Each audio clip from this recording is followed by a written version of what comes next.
Good morning, everyone, and welcome back to Carla 2021, Latin America High Performance Computing Conference. On behalf of Carla 2021, I hope you have a very nice day, and now we can start this new day of activities. We will start with the first panel of the day on the subject of public policies and regulation of network infrastructures and HPC AI services. To introduce our speakers and to moderate this first panel, please welcome Salma Khalife, President of Centro México Digital. Good morning, everybody. I'm also Secretary of SCALAC, is the system for advanced computing in Latin America and the Caribbean. And it is my pleasure to introduce you to this excellent panel that we have here today. I am going to give a brief bio of each and every one of this panel. First of all, we have Antonio Garcia Ceballos. He is from the Inter-American Development Bank. He has a doctorate in economics from the Carlos III University of Madrid and is a professor of finance applied to telecommunications at the Instituto de Empresa and of the Economic Regulation at American University and Johns Hopkins University. Lead specialist in telecommunications for the management of institutions for development and is coordinator of the broadband platform of the Inter-American Development Bank. He is also a member of the IEEE Executive Committee on Connectivity and the Internet for All the program of the World Economic Forum. Welcome, Antonio. Next, we have Natalia Kelvanovska Garcia. She is from the World Bank. Ms. Natalia Kelvanovska studied physics and holds a Master of Science from the Vilnius University in Lithuania. She has joined the bank in 2012 as Senior ICT Policy Specialist and a secondary from the Communications Regulatory Authority of the Republic of Lithuania. As part of the World Bank's Global Digital Development Practice, she is the task manager for several leading and technical assistance programs in the Europe and Central Asia region and globally. Welcome, Natalia. Next, we have Gustav Kalb from the European Commission. Dr. Gustav Kalb studied applied physics at the Université Catholique de Louvain in Belgium. In 1991, he studied applied optics at the Imperial College of Science in London and completed his studies and earned a PhD degree in physics molecular spectroscopy at the Université Catholique de Louvain. At the European Commission, he had several assignments in quantum technologies, photonics, and cybersecurity since 1998. But in 2016, he was appointed head of the newly created High Performance Computing and Quantum Technology unit in DG Communications Network Content and Technology from the European Commission. Since January 1st, 2021, he is deputy to the director of the DG Connect C, Digital Excellence and Science Infrastructure. Welcome, Gustav. Next, we have Arturo Robles. He is from the Federal Telecommunications Institute. Arturo Robles has been a commissioner at the Federal Telecommunications Commission since April 2017. He is a telecommunications engineer from the National Autonomous University of Mexico. He completed the joint doctorate in telecommunications at the Polytechnic University of Madrid and has a research proficiency in signal theory and communication from the same university. He has completed diplomas in telecommunications management in Spain and in digital market regulation in Belgium.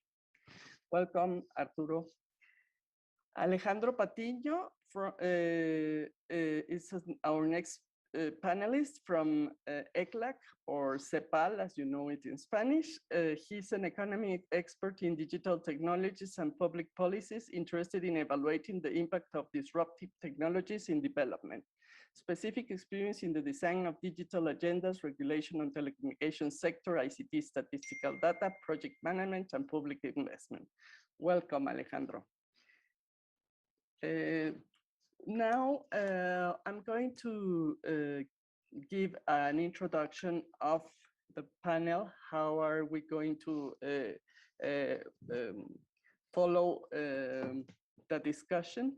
And first of all, I would like to tell you about public policies and network regarding to network infrastructures, HPC, and AI services.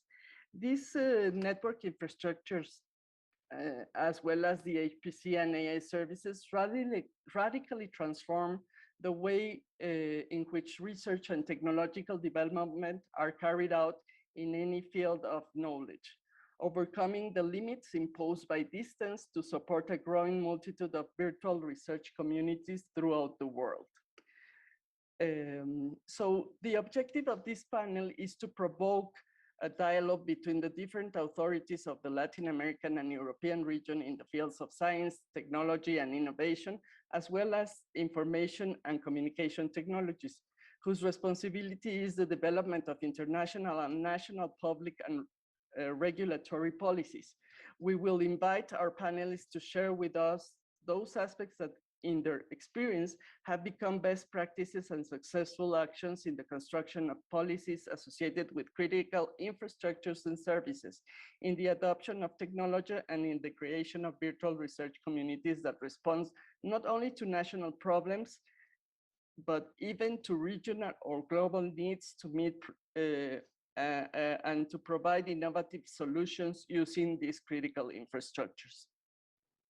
I have prepared a set of questions in terms of how you visualize the future of the fourth industrial revolution in general, and what is the role of the different organizations our panelists represent in the development of strategies that need to be put in place with regards to these critical infrastructures, such as high-speed fiber optic networks and interconnection of the associated supercomputing centers or data networks, where both the networks and the supercomputing centers are relevant, as I told you before, to solve these critical needs from a country, a region, or globally, particularly today using artificial intelligence.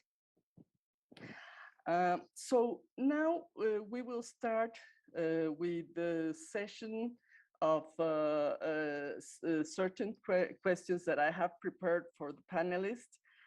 But before we start with the questions, I want each and every one of you to give us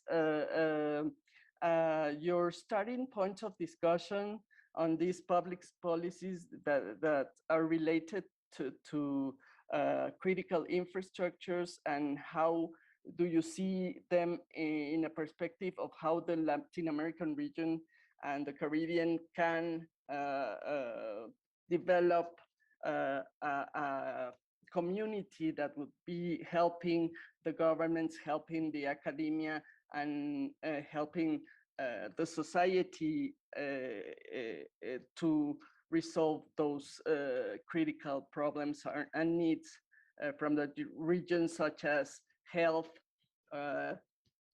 climate change, and other important topics that are relevant to our region.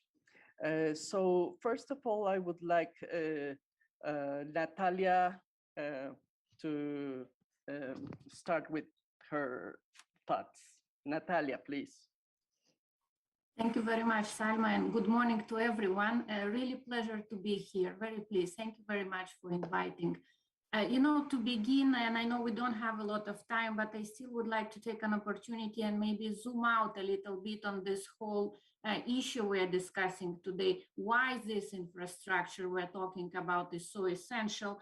And I think it's important to remember that indeed the data is a strategic economic imperative of our times, right? It's critical to value creation in digital economy, as long time ago the labor and the land was a critical components to value creation agricultural economy. So I think starting from there is very important to remember that. So this year the World Bank has launched its flagship publication, the World Development Report, as we do every year. This year is dedicated to data. And the key message from this publication is that the data can bring economic value, but only if it is being processed, shared, and analyzed. And in this context, the HPCs, the high-speed network, the cloud, and other data infrastructure we're discussing is essential, and those are the instruments to extract the value, economic value from this data. So the data is literally the future, and therefore this infrastructure, if you think about it, we don't really have a choice, you know, so that the most important infrastructure we'll need to have. So I'm very glad to be part of this panel, therefore. But, you know, what are the constraints in the developing countries when we speak about this infrastructure and the ability and the capacity to extract this value from the data? You know, the developing institutions such as the World Bank as well as the other, you know, we are working in the constrained environments. And in many countries, you know, the things that we are facing, and I'm sure the other panelists will agree with me, is a very limited bandwidth to, you know, very limited capacity to even process such data, you know, so there is not enough of connectivity out there, you know, not only for the general society, but especially for HAES, for high educational institutions. And as the World Bank, we're very, you know, concerned with this situation. We have many projects around the world to support development of national and regional research and education networks. I know you asked for examples, and here is one. We have recently concluded the feasibility study for connecting all the African higher education institutions to the high-speed networks. Speaking of creating the infrastructures that we're talking about, the numbers that we came up with is $52 billion that needs to be invested between 2021 and 2025 if we want to bring Africa somewhere closer to having the infrastructure which is capable to extract any value, you know, from the data that are out there. The other problem that is very acute, you know, regarding the developing world is, of course, the skills. You know, the half of the population in the developing countries are lacking digital skills at all.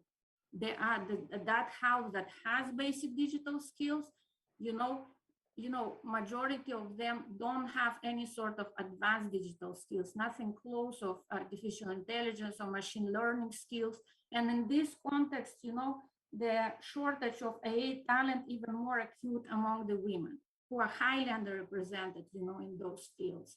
So this is the environment, you know, we are facing here. Development of AI, you know, and these sort of applications, you know, it requires the inputs in terms of investments, inputs in terms of labor, and absence of those inputs resulting that we all are observing, you know, how should I put it, you know, globally asymmetric outputs in AI development, which is actually concentrated in a very low number of countries around the developed world. So what are the countries doing? You know, and really there are, you know, the World Bank was trying to see, you know, to analyze the early adopters of AI, you know, and that enabling infrastructure, the things that we have learned so far from the little that is out there is that the early adopters were the countries where the government was sitting in the driver's seat and really took this agenda very much forward and played a fundamental role in setting up the framework, organizing the stakeholders, you know, and, you know, leading AI adoption in public services. Looking at the different strategies, you know, that they were putting in place. There are usually, you know, very similar structure of those strategies, normally 8 domains, you know, there. If that would be interesting, we could discuss more, but there is very little research and knowledge on how the countries with less developed digital ecosystem and innovation ecosystem can actually, you know, advance development of such critical infrastructure, I mean, which is absolutely essential. So, you know, nowadays, I think that research very much needed, support is very much needed. And I think that development agencies and international community stepped very much forward in this dialogue, supporting this type of networks and infrastructure around the world, understanding the importance.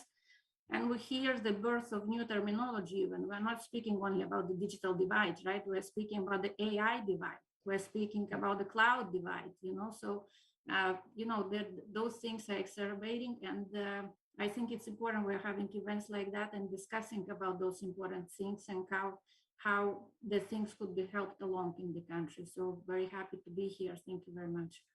Thank you, Natalia. You have said a lot of very important things, and I always call that the gold of the 21st century, because it's really important to have it and to know where you got it from. The traceability of data, it's really relevant, so we can know what to do with this data and not have follow-ups when we put it forward to solve national or global problems. You also talk about the billions of dollars you need to put forward to put Africa in the same level as other regions. So we think that in Latin America, we also need some a lot of money and a lot of collaboration, not only from the countries that have been doing their job and that have been evolving with the evolution of technology, but also with, as you said, with stakeholders such as the academia, the governments in the different levels, the federal governments, the state governments, and the municipal governments that have a lot to do with this. So I will thank you very much for your first thoughts, and I will give the word to Arturo Robles, who is the regulator, so he can also talk about what regulators are doing. Arturo, welcome to this panel.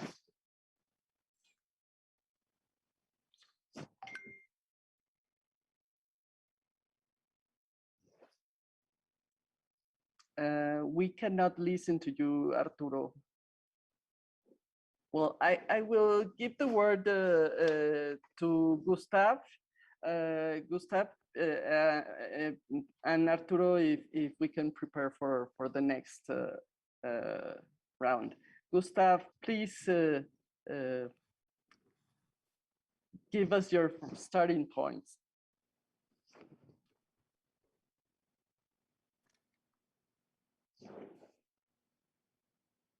Gustav? I don't know if we are having problems.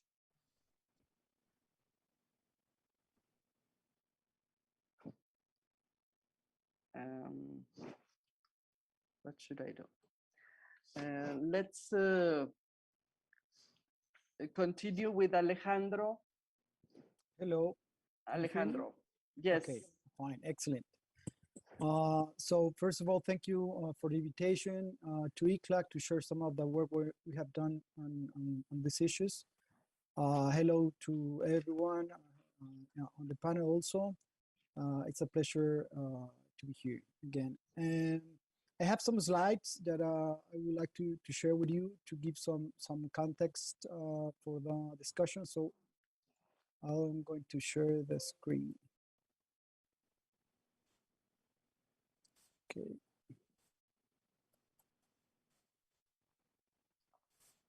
Okay.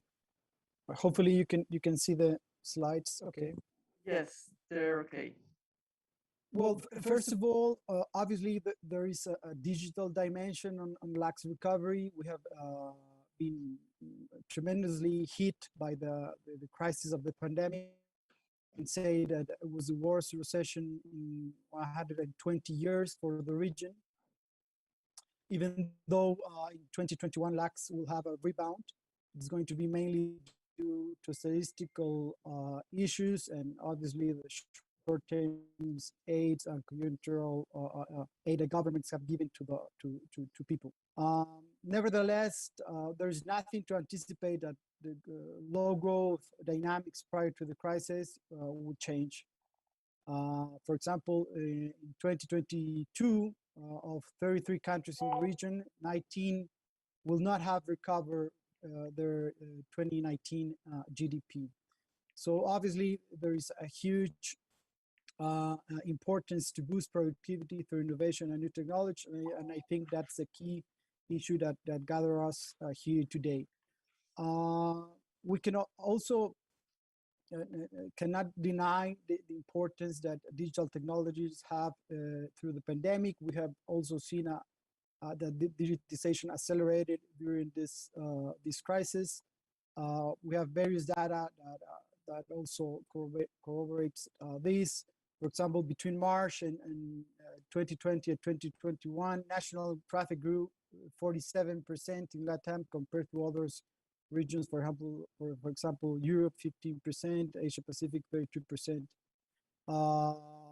Traffic to sites and apps related to telework solutions, for example, increased around 300% and e-learning more than 60%. We have seen also throughout the months, early months of the pandemic, that the number of business websites increased 8 times in Colombia and Mexico, and almost 4 times in Brazil and Chile. All digital technologies have a key role during the pandemic. AI especially also. For example, firstly, early warnings about the outbreak was produced thanks to Health Map, which is a system that uses AI to process public information on global disease outbreaks. AI also was key to combat the pandemic for vaccine development. Moderna is a startup that use AI technology to develop the vaccine. And we have seen also the various countries are using AI-based technologies to monitor COVID cases. So once again, there is a huge and important potential to use new technologies, all technologies related to the industry 4.0. We're talking about obviously AI, high speed networks, 5G, IoT, and various studies are confirming the potential of economic impact for the use of these technologies in various industries. And so therefore, it's very important to discuss about these issues and how we can improve their development and adoption for the region. Regarding 5G, it's going to be, we're going to have a really an important new generational leap in connectivity because of 5G. Every sector, almost every sector in the economy will have an impact because of 5G. And this will have obviously I would say a change dynamic in connectivity and how we use devices. Now it is going to be a more, I would say, a better complement between devices and cloud. So this will have also a tremendous impact in reductions of latency, also in reduction in cost, and analytics in general. We have also access to some statistics that are trying to give some numbers on the impact that 5G will have on Latin America.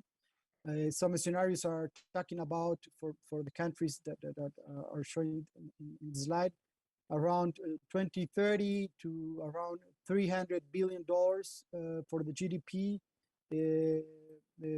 until 2030. Obviously, this will impact all industries, but what we are seeing also it's going to be very important for the public sector and all the deployments of services related to public sector. We're talking about health, education, security, smart city devices. So forth. There's an important issue there. The deployment of new connectivity technologies will need also huge investments for this to happen. We're talking about 50 to 120 billions in the coming years, in the 6 countries that were analyzed. And also there's going to be a huge need to the deployment of new sites and for 5G connections.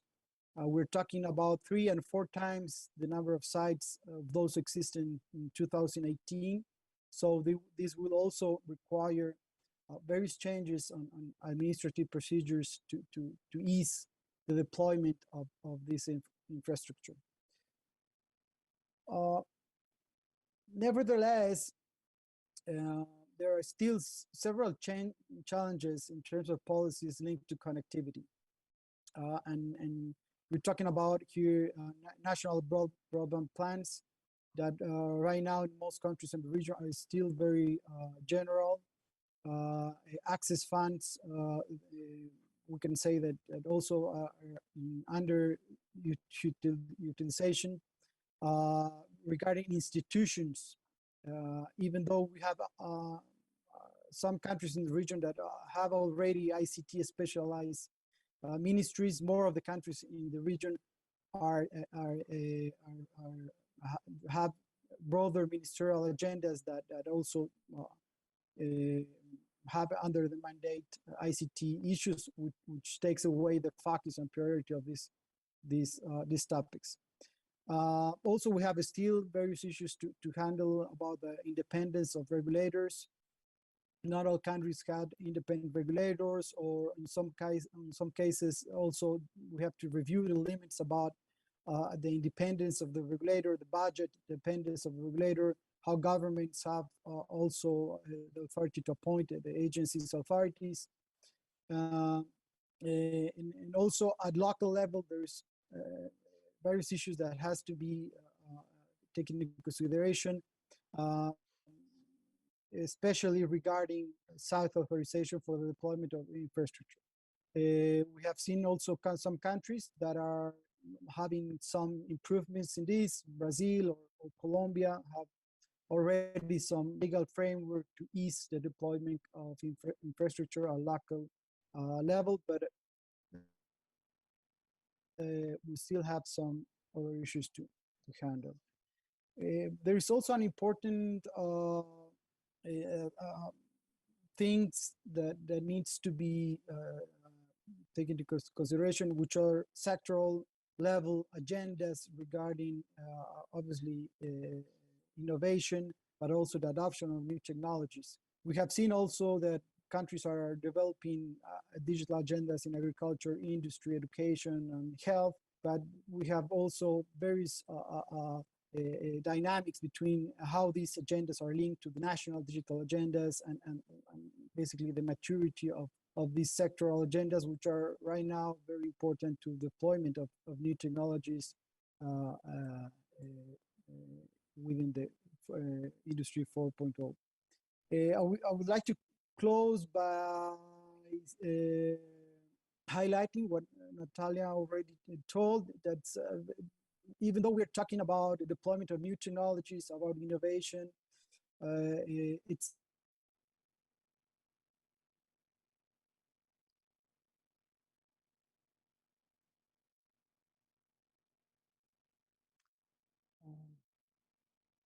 say now that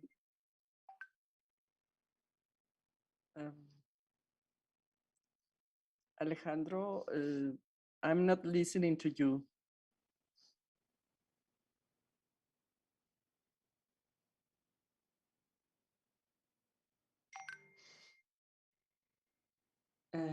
Can you turn off your video, Alejandro? So we can listen to you.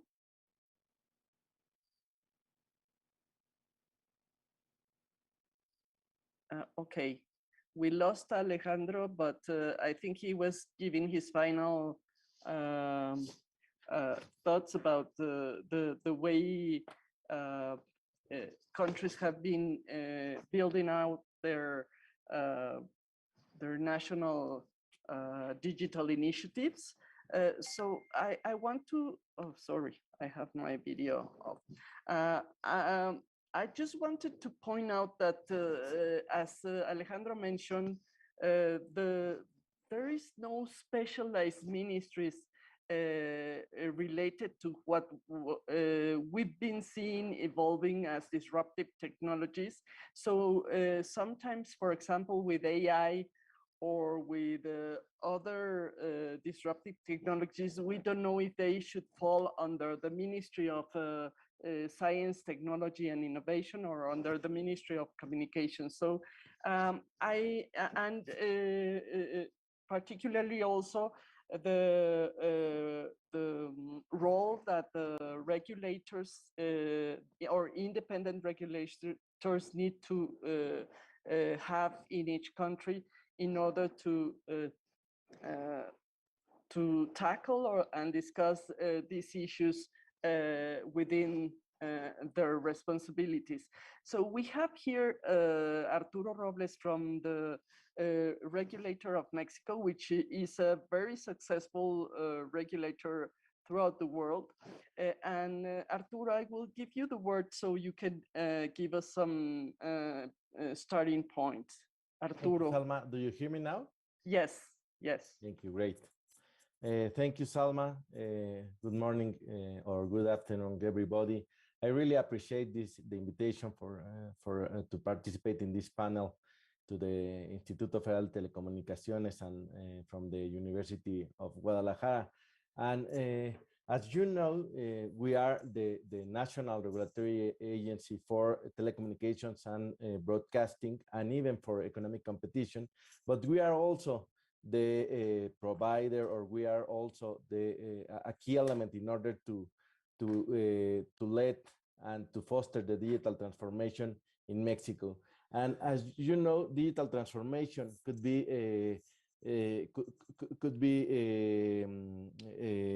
divided in three main components: the connectivity component, that should be the communications and data networks; the intelligence component, that there are the systems, the services, the applications, the computing, and the process of everything that you can gather with all the data; and the user component, that is like a soft component, that there are not only sensors and user devices, but also digital skills, the security, and the feasibility of use, the components of the digital transformation. In this sense, obviously, HPC and artificial intelligence are some of the most relevant elements for the future of every country, but mainly for developing and emerging countries. And in this sense, we are right now working in order to be a place for collaboration among academy, industry, and the government. And as you know, right now, the needs of high computing capacity for the processing of this large amount of data that are gathered around the world and around all the applications, as Natalia says, that every day we produce, use, and explode a lot of amounts of data. Well, in order to make all this processing, we need, and we are needing, and we are asking for more capacity and more HPC. In this sense, for Mexico, it is very important in order to solve complex problems, the climate change and climate prediction, geological science and seismic simulations, business intelligence, financial services, and also for exploring our national digital clusters, that they are based in software development, in software creation, even in 3D computer graphics, and also a lot of pharmaceutical and astronautical research. Nowadays, in order to complete this revolution 4.0 or this fourth revolution, we need not only the connectivity that we are as regulator, we are very centered in connectivity, but also we are the ones that should be able to use the HPC, the artificial intelligence, the cloud computing, the big data, the blockchains, and the Internet of Things. And for these things, we are proposing in our roadmap for 2021 to 2025 some specifications and some requirements. But right now, anyway, we have some advances there, and we are also working mainly in the security and the reliability of the networks, because we know that if there are not connectivity and if they are not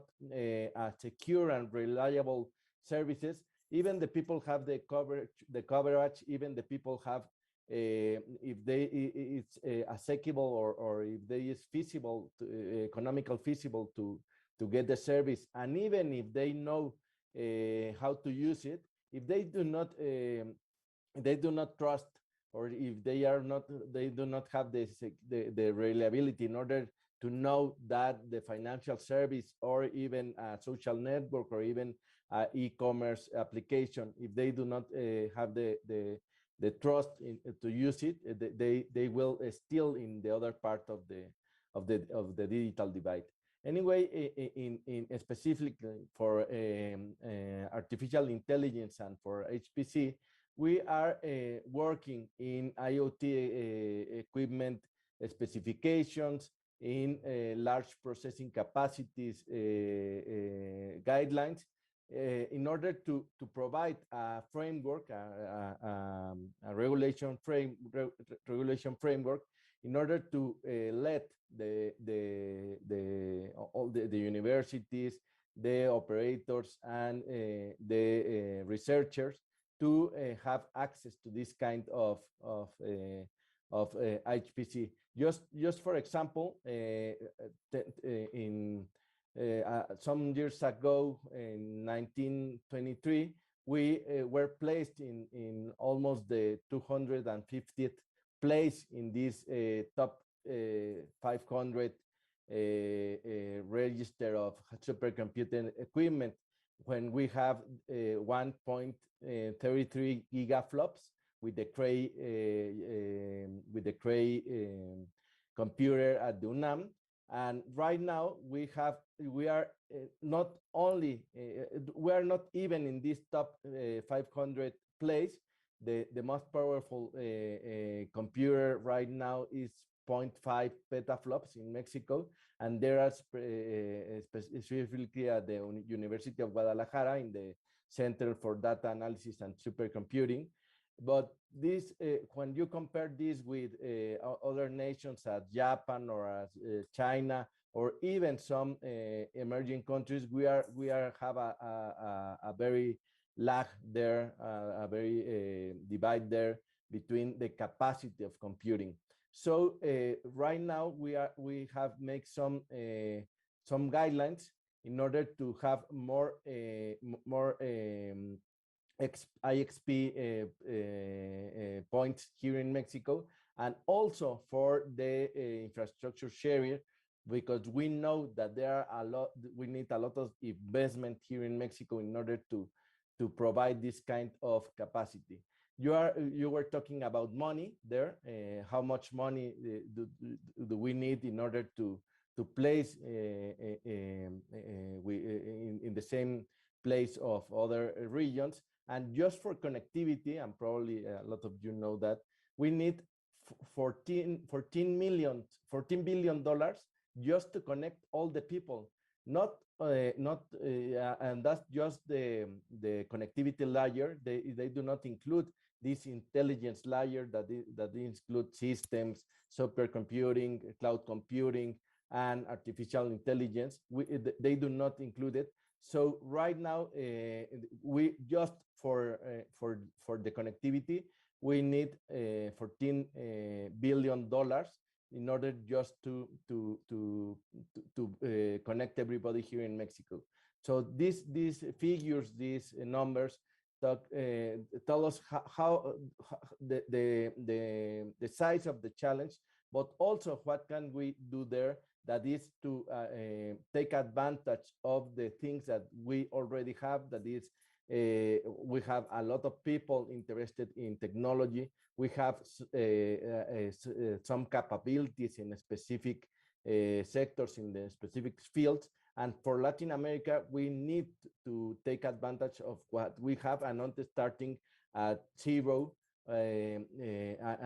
That's why we are working in a regulatory framework in order to allow all these new components of the digital transformation could have or could happen here in Mexico. Later, we can go through what are we doing internationally at the OECD, at the CITEL, and at other regional organizations, where we are talking about not only in the artificial intelligence and supercomputing, but also for data international exchange, for data trusting, for access, governmental and private access to this big data, that they must have an ethical and a worldwide accepted guidelines in order to be safe and in order to know that all our data is safe when when it travels around the world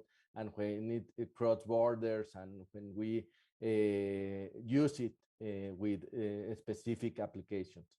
Thank you, Salma. That will be my first intervention, and I will be happy to answer more questions. Thank you, Arturo. We know that standardization is really relevant for the interconnection of different interoperable systems. So I think the role of the regulator is really relevant, and also to provide security and protection to data, as you mentioned.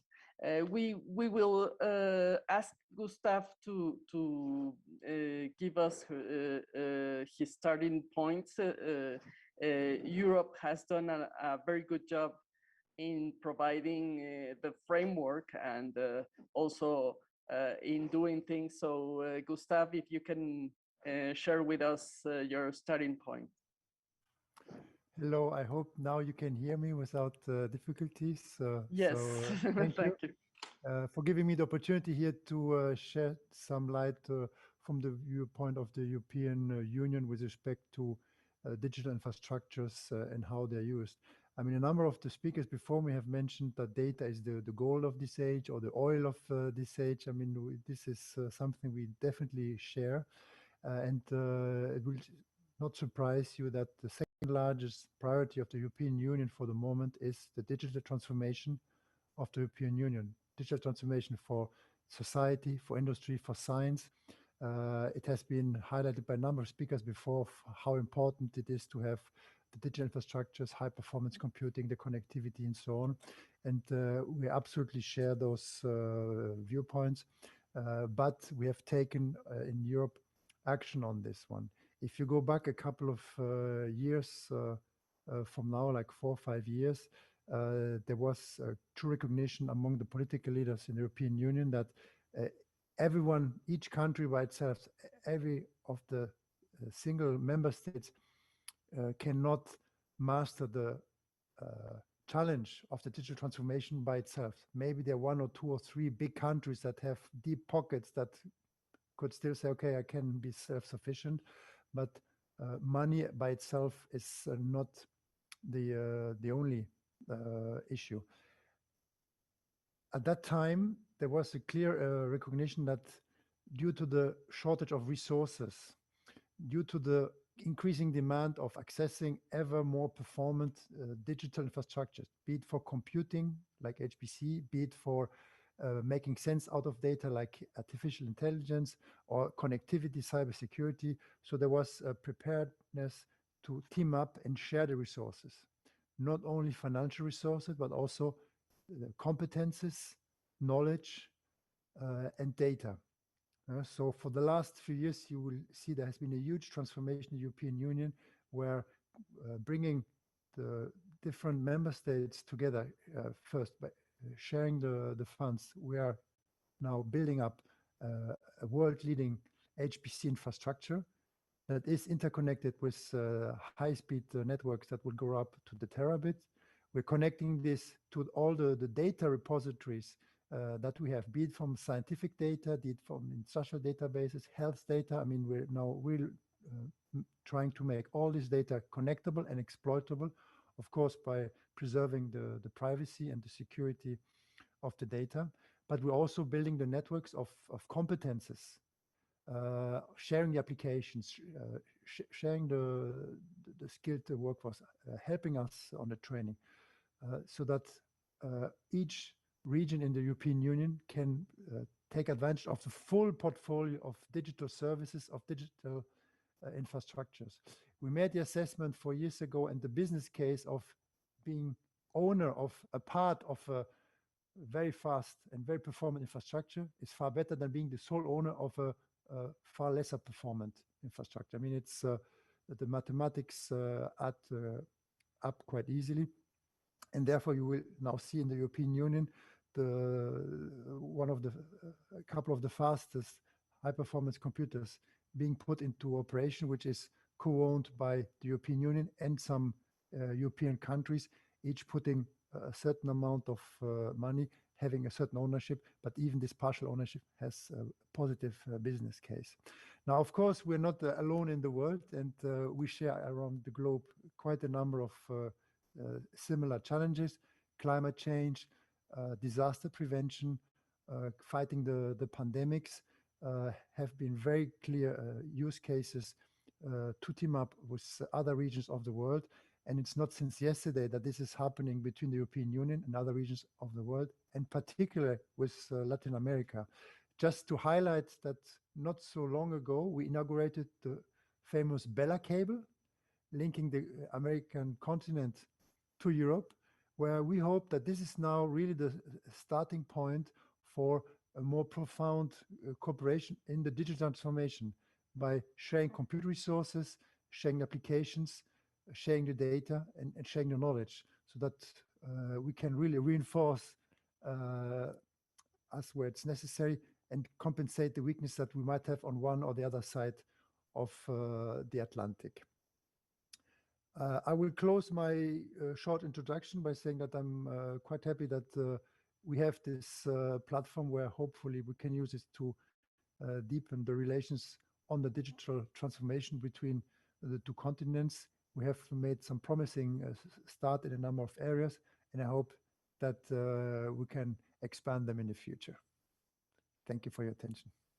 Thank you, Gustav. You said something really relevant, which is to team up not only with our countries, but also with the other regions. And this is really relevant for the discussion today. And also resources, competences, knowledge, and data is a way of teaming up. So now thank you for your thoughts, and I'm going to give the word to Antonio Garcia Ceballos. Please, Antonio. Thank you very much, Salma. Thank you very much for the opportunity to be here, sharing some thoughts about this important topic. Let me just try to stick to the question that you were raising at the very beginning about the importance of high performance computing and and the critical infrastructure protection discussion in terms of policies. When we just think about this particular topic in Latin America and the Caribbean countries, there are a number of things that we realize that we are missing. First is the definition of what is a critical infrastructure protection as such. And I think that high performance computing and supercomputers in general could be defined as a critical infrastructure that we need to protect and we need to pay attention to. So that is the first thing that I wanted to say. We are not going to be able to define specific policies that are going to be, encouraging the adoption and use of this particular technology unless we define them as critical infrastructure. And here is a major fail that we are facing. So we don't have a proper definition of what a critical infrastructure is and how we should define specific policies to protect them. There are very few countries that they do have specific guidelines on how to cope with this particular issue of critical infrastructure protection, and moreover, the issue of critical information infrastructure protection, which at the end of the day, we cannot deny that within the high performance computers, there will be a bunch of data that needs to be somehow protected as well. So there is a whole issue related to policy associated to privacy and data that we need to keep in mind. Once that we do that, and as I said, this is one of the key challenges that, for instance, in the case of the IDB, we have been helping them throughout the last years, and we came up with a specific proposal on how to implement all this assessment on CIP across Latin America in a publications that we did 2 or 3 years ago. We need to define which should be the different stakeholders. And I think that Alejandro and Arturo were somehow mentioning this, the need to have a coordination and a participation between the public and the private sector is going to be instrumental, and is going to be key to guarantee the proper use and the proper advantage of HPC and supercomputers for whatever purposes that we are thinking of. Once that we have the definition of what a critical infrastructure protection is, once that we understand what are the different stakeholders that are going to be involved, we may be able to come up with particular policies that are going to be put in place. And in this particular regard, I would like to piggyback on the presentation done by Alejandro and say that it is going to be instrumental to think about a national connectivity framework as a key stage to guarantee that all those high performance computers are going to be interconnected. So Arturo was mentioning the lack of digital infrastructure funding that is required. And I think that this is a major issue. I think that this is very important if we want to make sure that we have high performance computers really working properly.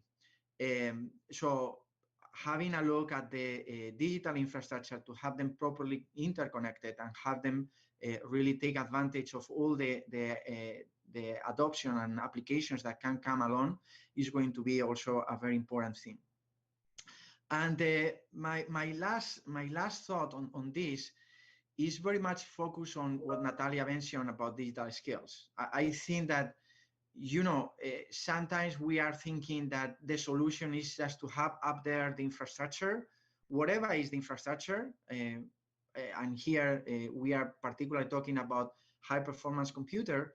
But, you know, I think that one important aspect to keep in mind is the digital skills that we do need in the region to make sure that, you know, exactly the computers are being used in the proper ways. And so far, we have been using high performance computers very much into research. And I'm sure that we will have the opportunity to discuss in the future the extensive and fantastic and tremendous work that Red Clara has been doing in our region.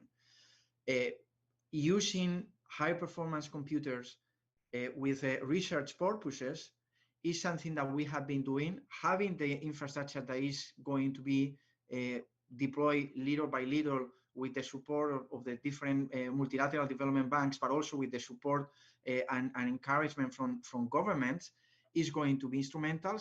But at the same time, digital skills and having a clear idea on what is the digital maturity model that the country is facing is going to be equally important.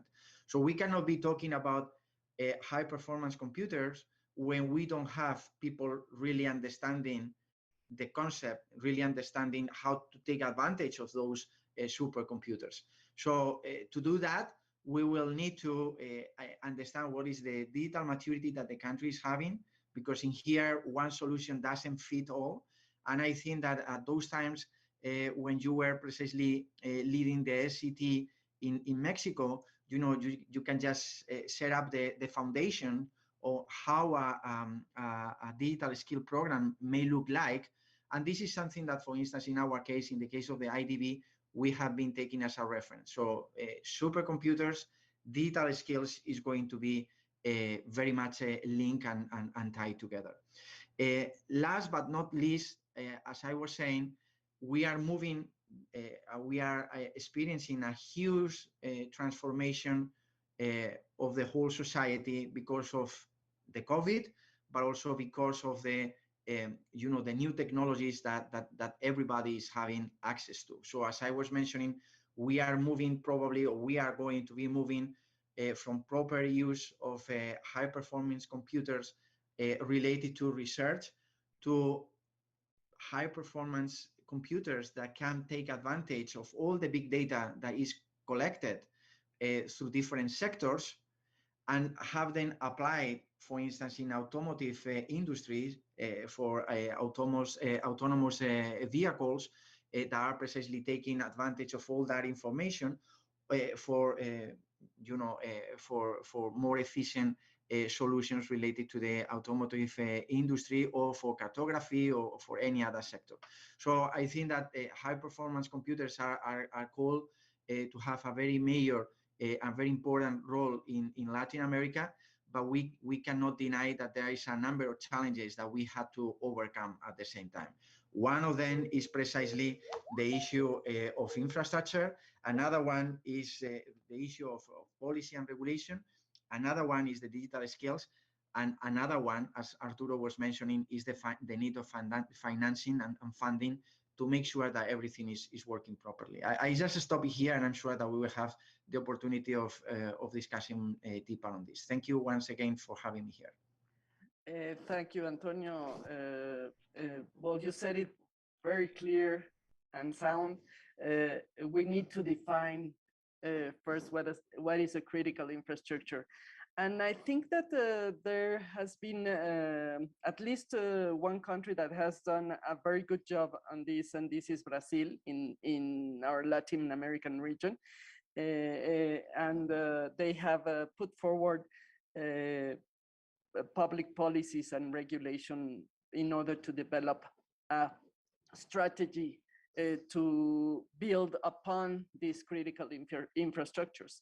But now let's go to this issue as a region.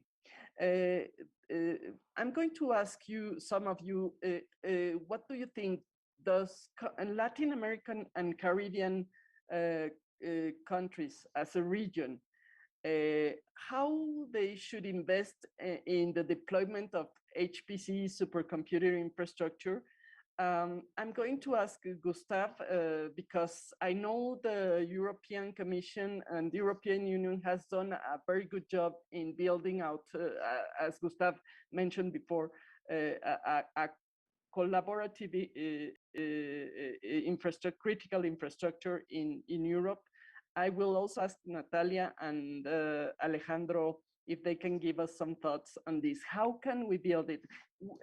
But first of all, I want to tell you, Carla 2021 has become 7 years now the leading conference for putting together all the skills that the Latin American and the Caribbean community have been working with, supercomputing, HPC, and now AI and other disruptive technologies. And we have Red Clara, and we also have SCALAC, which is a group of countries that have been working on the sharing of infrastructure, but we still don't have a clear path of how should we do it, and particularly because we need like funding from other,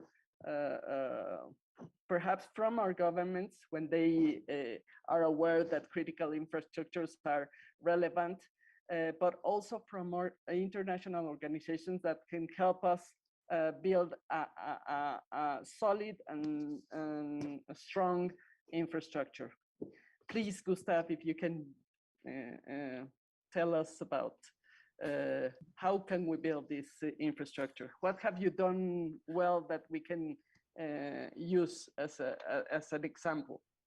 Yes, I would not dare to give you a lesson. I would just give you the example that worked somewhere for the European Union. There may be other models.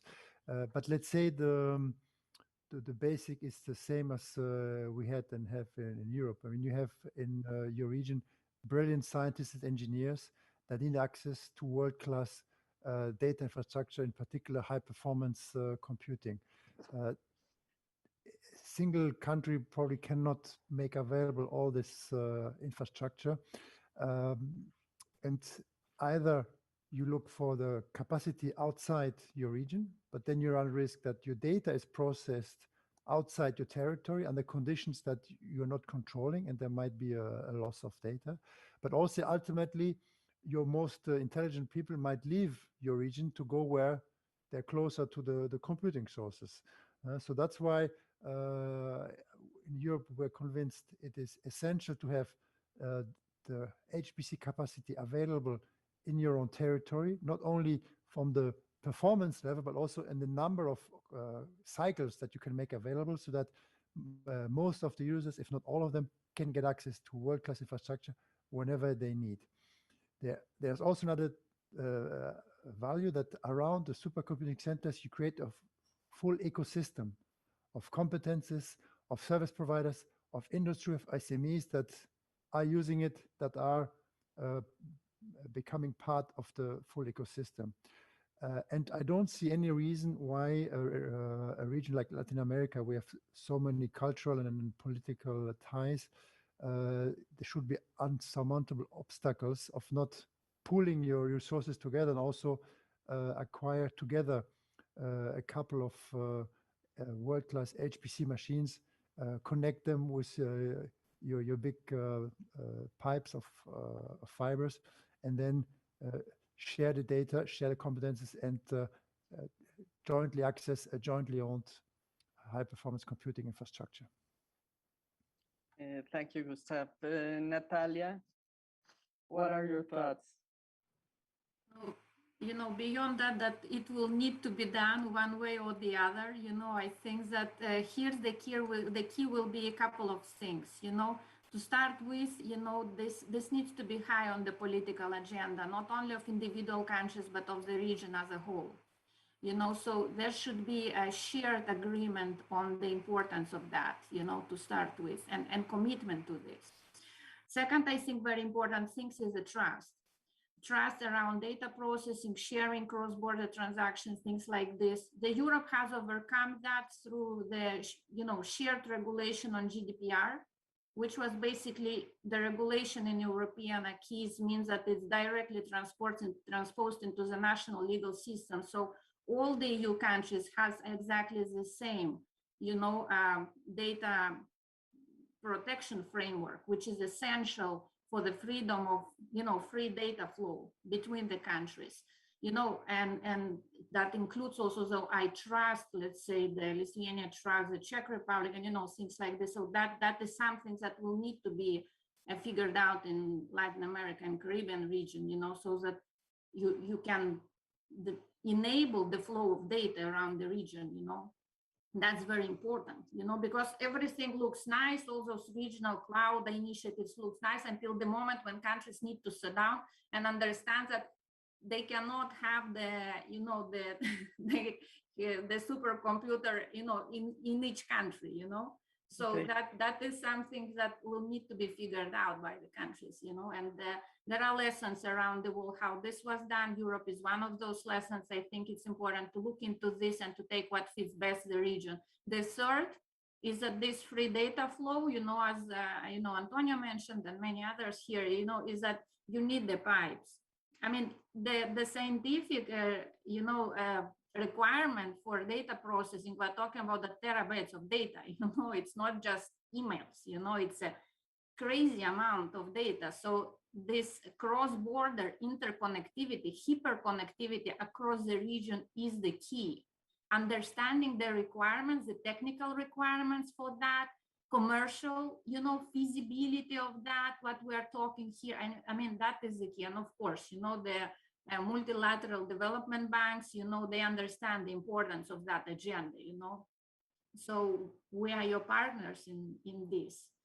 So, but you know, it's a lot of work ahead. But I'm glad that we are somehow on the same page here, at Thank least you. within this panel. Thank you. Alejandro? Sure. First of all, I think there's obviously a huge difference between Europe and Latin America, and it has to do with the institutional framework. Europe has, you can say, a unique institutional framework that helped them gather resources and build joint projects and big projects regarding new technologies. Here in Latin America, obviously, we have a more fragmented institutional framework. We have various trade blocs around the region and various multilateral forums that overlap in some cases. So this makes, I would say, it doesn't help with coordination, in the region. But nevertheless, we have to advance from what we have. So maybe a way to work on these issues is working around the existing trading blocks. As we have seen, for example, in Pacific Alliance, they have already set a new agreement on digital issues. A new agreement of building a regional digital market for the Pacific Alliance with specific goals and actions. The Mercosur right now discussing a new digital agenda for countries in Mercosur, so maybe they can also set specific projects and activities around these important issues. And maybe somehow through these sub-regional blocks, we can move forward on this agenda. But what Natalia has said before, it's key, and it has to do with a political priority given to these issues. And still in Latin America, because we have all these obviously very important, very demanding social issues, we somehow forget about the long-term view and the importance of technology, innovation, and the development of a productive sector. Something that in the case of Europe, they already know how important these issues are for long-term development. So I think, yeah, some ideas for the discussions are based on that. Thank you, Alejandro. We were talking about before the need of these high-speed networks, such as Red Clara and the national research and education networks that we have in each of our countries. I am going to ask Antonio and Arturo, how does governments and regulatory frameworks promote the growth of these critical infrastructures? Have you had experiences, or what can you share with us as successful stories that could be implemented in our region in order to sustain these important critical infrastructures? Antonio, sorry. Okay, thank you. I was going to invite my dear friend Arturo to go first. Thank you very much, Salma. You know, at the end of the day, the way I see it, and let me put it in this perspective. Maybe I'm going to be too focused on the economics, but at the end of the day, we cannot deny that, you mentioned a key word to me, which is sustainability. So when we are thinking about any type of infrastructure, we need to immediately think how this infrastructure is going to be sustainable. And at the end of the day, I think that research centers, Red Clara, universities as such, they are, a source of demand to make that infrastructure sustainable. So, when we are talking about digital infrastructure, we have to keep in mind the network economies that are coming into a scene. So the more the merrier, meaning the more the traffic, the more the amount of traffic that is generated and managed through the network, the more inexpensive it's going to be from the perspective of the business sustainability of that infrastructure. Of course, there are some other variables related to energy consumption and so on that we have to keep in mind. So in this particular regard, I would like to bring the example of Chile. I think that Chile and the research centers that they have in Antarctica is like I would say like a best practice to bring into the equation. Best practice from different perspectives. Best practice in the sense of infrastructure, and the government of Chile, has been very innovative. Not only in the deployment of a submarine cable between Chile and Antarctica, but also these days they are precisely thinking how to deploy a submarine cable between Chile and Asia, so that the information that is being generated from the research center in the Antarctica, as well as the research centers and universities in Latin America, could be put at the disposal to precisely make that infrastructure more sustainable and put at the disposal of the innovation and development of digital development of Latin American countries. But also is very innovative in the concept in itself. It's the very first time, at least in my view, that I see a clear relationship between research networks and research centers as a key stakeholder to guarantee the sustainability of a high performance or high speed infrastructure that will require a lot of traffic to make it properly sustainable throughout time. In all this scenario, it will be very important to keep in mind how we are going to make that infrastructure sustainable. That infrastructure could be sustainable just because of the traffic that is being generated, but it could be sustainable thanks to the prices that eventually the different users are going to be paying. So in here, there is another important role that Red Clara is paying, and keeping in mind that Gustav from the European Commission is part of that particular project. I think that the role of institutions like the European Commission, World Bank, IDB in supporting Red Clara and in terms of the infrastructure, in terms of the business model, but also in terms of the institutionality, is going to be instrumental to take the most out of that. So that is in a nutshell what I wanted to share. And for sure, the experience of Chile, I think that it could be instrumental for the rest of the region. Thank you. Thank you very much, Antonio. Arturo, what is your vision? Thank you, Salma. I hope you hear me well as well. Thank you. Well, I'm agree with what my friend Antonio just said, but also I think that we are right now assessing the size of the challenge, because there are a lack of not only of economics but also of capabilities in the connectivity layer, but also in the intelligence layer, but also in the user layer. This is we need just for connectivity and for Mexico $4 billion. We also need for this intelligence layer, that is the supercomputing, the cloud computing, the systems and the applications. For that, it could be the double of that figures. And also we need these devices, and in this sense, the National Regulatory Agency for Mexico, the AFT, is working basically in the first two, in the one of connectivity and in the one of the intelligence or the systems, applications, and services layer. And we are also contributing with the third one, with the user layer, in order to have these standards for IoTs, standards for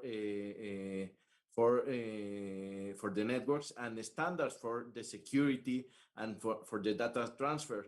In this sense, right now we have some guidelines that set the quality of the services for fixed services that the providers should provide for these fixed services, but also we have some guidelines to establish obligations for the big operators in order to not only establish physical presence of ISP's traffic exchange point in the national territory, but also for a shared infrastructure. And as we know, here in Latin America, we have a lack of infrastructure, so a very, very good strategy is to share this infrastructure. In Mexico, we can talk about a national example that is the case of LANCAT. That is a clear example of institutional collaboration between CIMBESTAB, UNAM, and other national universities that aim to create this highly efficient supercomputer network. Because as we know, if European countries, they have a problem with the lack of resources, well, here in Latin America, we have the double. But here as Mexico, we have another challenge, that is we are a part of digital region that is called North American or the new NAFTA agreement, that it tries to make a digital region with some specifications and requirements of data transfer, of use of technology, of the reliability of the networks. And we are also part of OECD and other alliance, where they are right now established these secure networks and these reliability networks. We are participating in the GPI, that is the group of experts for artificial intelligence. We are also participating in this new group of the OECD, where they are establishing the governmental access to data and the private access to data in order to know the availability and the chances to establish international guidelines in order to know how do they use not only the companies but also the governments, the information that they ask or the data that they ask. So as we see, this is not just, I think that it's not just one font or one universal font. We need a font for 5G, we need a font for supercomputing, we need a font for fiber optics. So it's huge, the challenge, but it is huge, the opportunity too. Thank you, Arturo.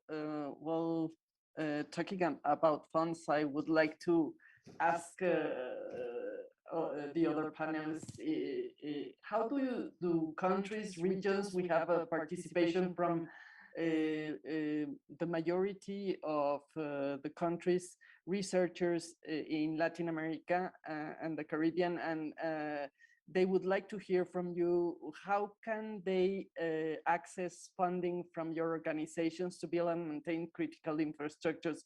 If you can tell us, it could not only be money, but also collaborations or access into projects or so. If you can share with us that, please, Gustav. Yes, thank you. There are a number of channels to do that, but it has to come from the top, if I might call it like that. There has to be a political will and a political agreement from both parties that there is a justification for this joint action, and there's also genuine interest in working together. Just hoping that bottom-up and Latin American entity might be accepted in one of the running programs will happen point by point, but that's not the type of cooperation we're looking at. We're really looking at fostering the collaboration with our partners on strategic projects that have a strategic value for both sides, that are longer lasting relationships and have a certain dimension. Now we can talk particularly about the high performance computing. We are lucky or quite happy to have in European Union a joint undertaking which brings together in a governance structure, in a financial and legal instrument, the member states and European Union to drive a common agenda, to share the resources, be it the computing resource, but also financial, which also is a good place to discuss from a political level what cooperation themes or actions are in interest of both regions, where both contribute and gain as much as they contribute, and are really talking at the equal level. We have seen last year that this can work quite flexibly and rapidly. I mean, we had the question about the pandemic, where our political lords and masters were talking to your ministers, presidents, and vice versa to say, okay, can we share our databases? Can we get quick access to your computing resources because there's an emergency need? And this worked quite well.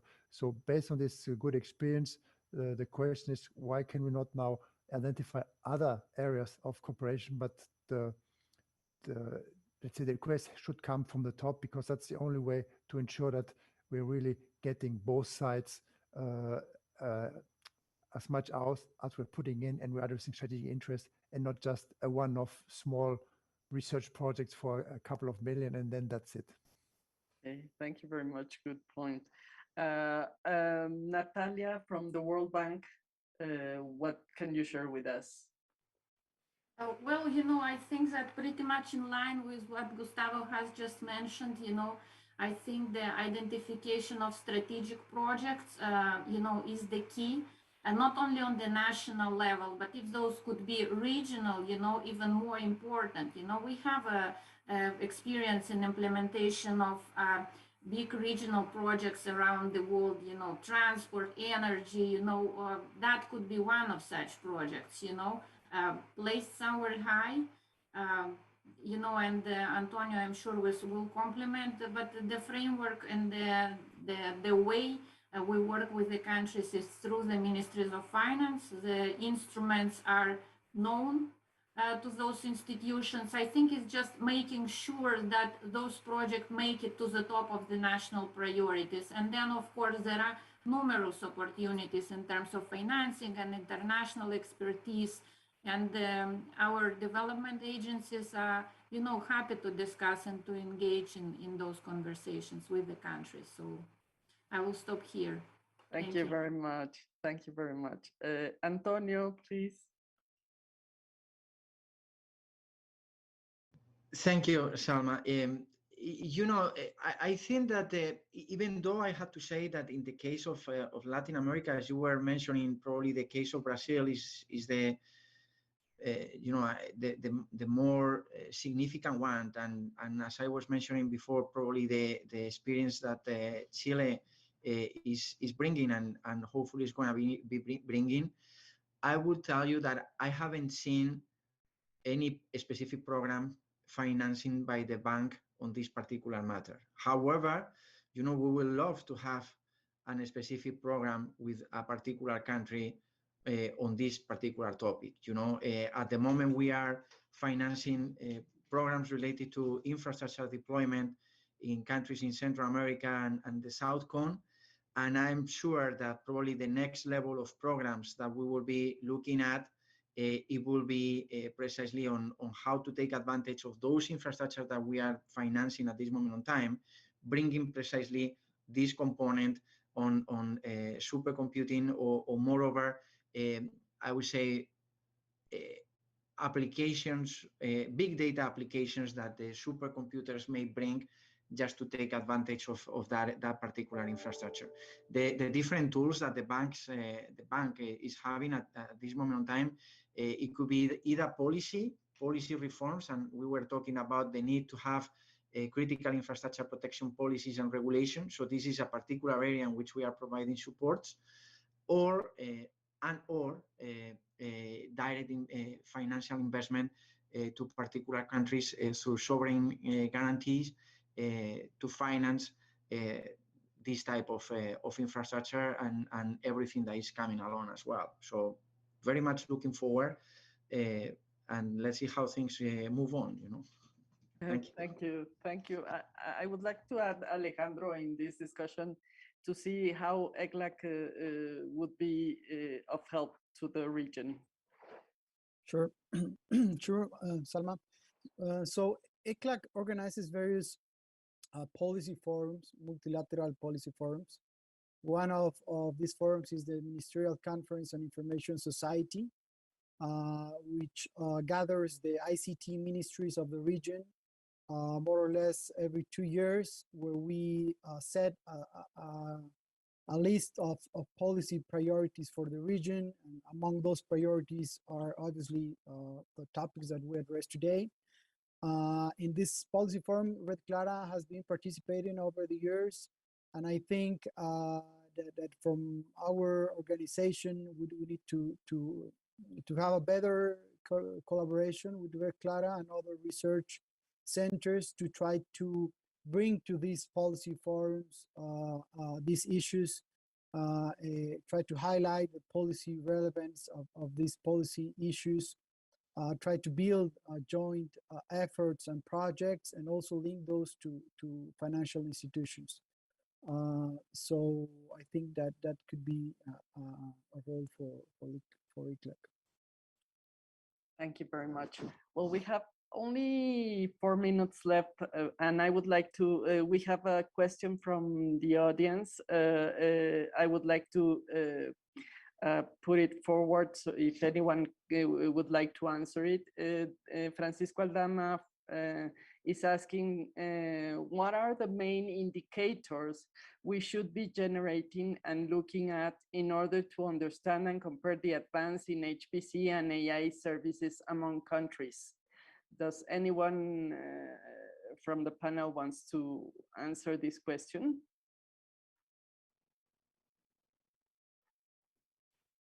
I could take it. Okay, Arturo. Thank you, Salma. Thank you, Salma. Well, right now, I think that probably make another index, it would be not the best solution, because we have a lot of index. Even in Mexico, we have some specific index for infrastructure. Probably you can talk us more about it, Salma.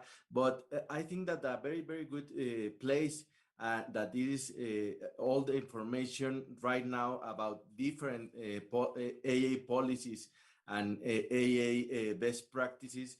It could be the observatory that is called AI Policy Observatory, that is in the webpage of OECD. It not only includes OECD 39 economies, they include almost 60 economies and 60 best practices, and they have graphics, they have a specific almost even they have a specific place for researchers by gender, by nationality, by topic that they are researching there right now. They have also which countries they do have a specific AA or HP, or not HPC, but critical infrastructure policy, or if they are part of a group. So I think that you can go directly to this AA policy observatory, and you could check also from I don't know, but they are from Latin America. There are Mexico, Peru, Brazil, Chile, Colombia, Argentina, and they are all other countries that right now they are as observers, but they are included in this observatory. And I think that you could take there and have a good glance of in which part we are in the international arena. Thank you very much, Arturo. It is relevant to know that there are observatories doing this. We only have 1 minute left, and I was wishing to give you some other questions or letting the floor to our audience, but it is time to wrap up this excellent session that we have had. You have given us very valuable information. So now it's the time for us to bring together this political will you're talking about and drive a common agenda in order to build the critical infrastructure we need with a sustainable strategy and contribute with the world on the solution of national, regional, and global problems. I thank you very much to you all for your participation. And this is not only a discussion that we will have here, we will be talking to you offline in order to build this collaboration we need with your organizations, and see if the next year in Carla we can share the projects that we have done. Thank you very much for this excellent panel. Thank you, Salma. Thank you. Thank you very much, Salma. Everybody. Okay. Take care. Bye, Thank you. Gustavo, Bye. Natalia, Bye. Antonio, Alejandro. See you. Bye-bye. See you. Well, I give back the word to our master conference.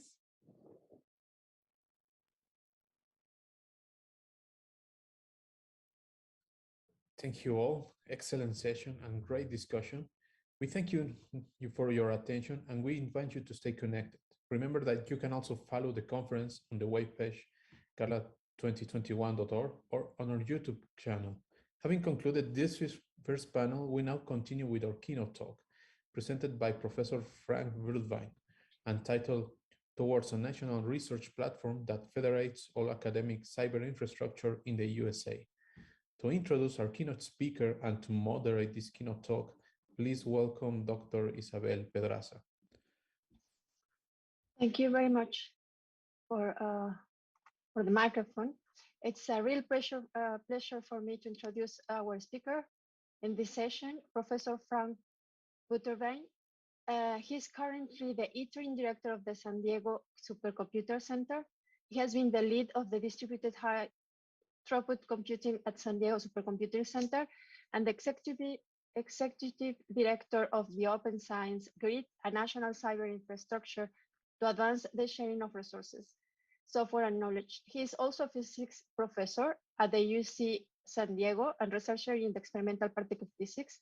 His research in this area includes searching for new phenomena at the Large Hadron Collider at CERN in Geneva. And the talk is was already mentioned, so I will let the microphone to Frank. Thank you so much for joining us today, Frank. We really appreciate. Thank you, Isabel, and I love your background. It's a very nice rendition of a combination of the accelerator and the detector. Very nice. So let me go, one sec, let me first share and then go full screen and share again.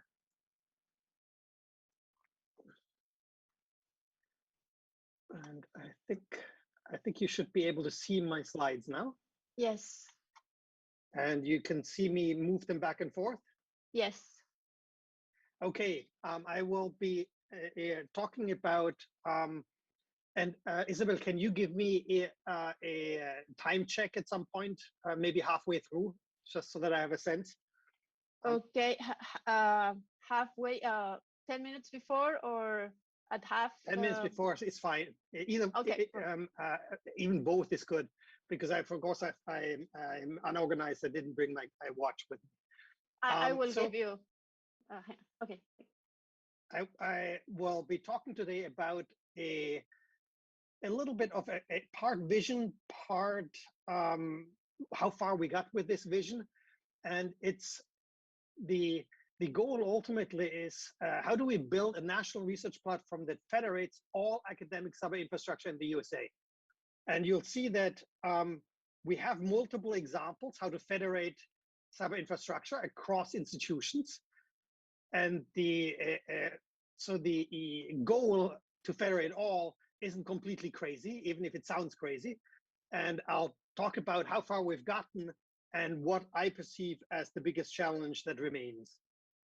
So I want to start by motivating this by pointing to an initiative called the Minds We Need, and you can go to this you can either just Google the Minds We Need or go to this website where I've screen grabbed this.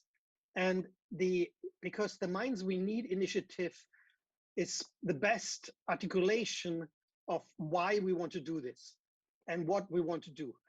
We want to connect every community college, every minority serving institution, every college and university, including all urban, rural, and tribal institutions, to a world-class and secure research and education infrastructure with particular attention to institutions that have been chronically underserved. Now, why?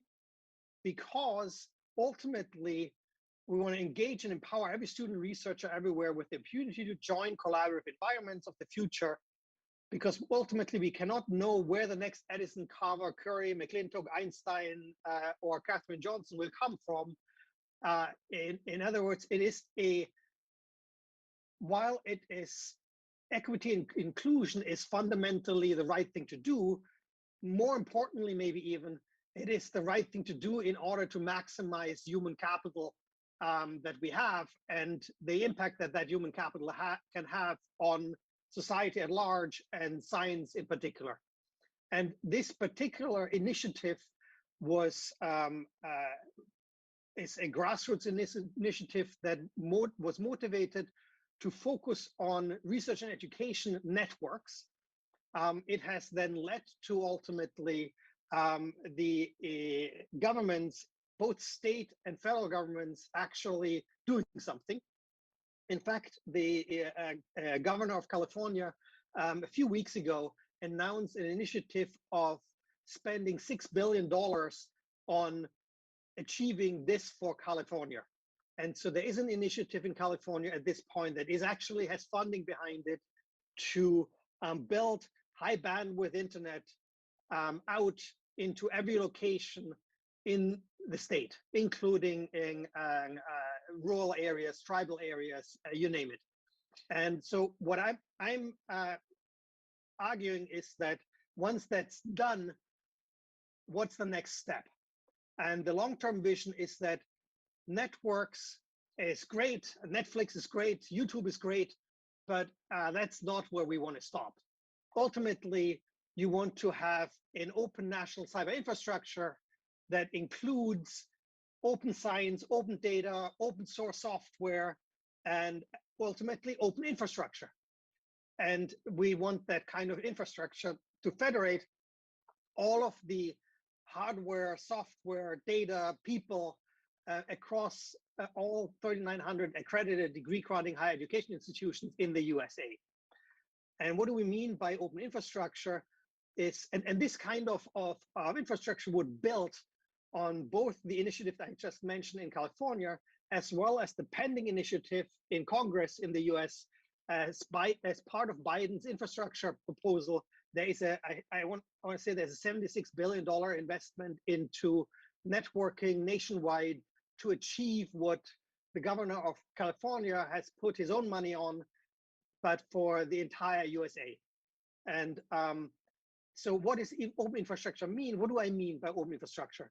I mean open compute, open storage, and content delivery network, and possibly ultimately open devices, instruments, IoT, you name it, edge devices, infrastructure for wildfire detection, infrastructure to understand traffic in cities, you name it.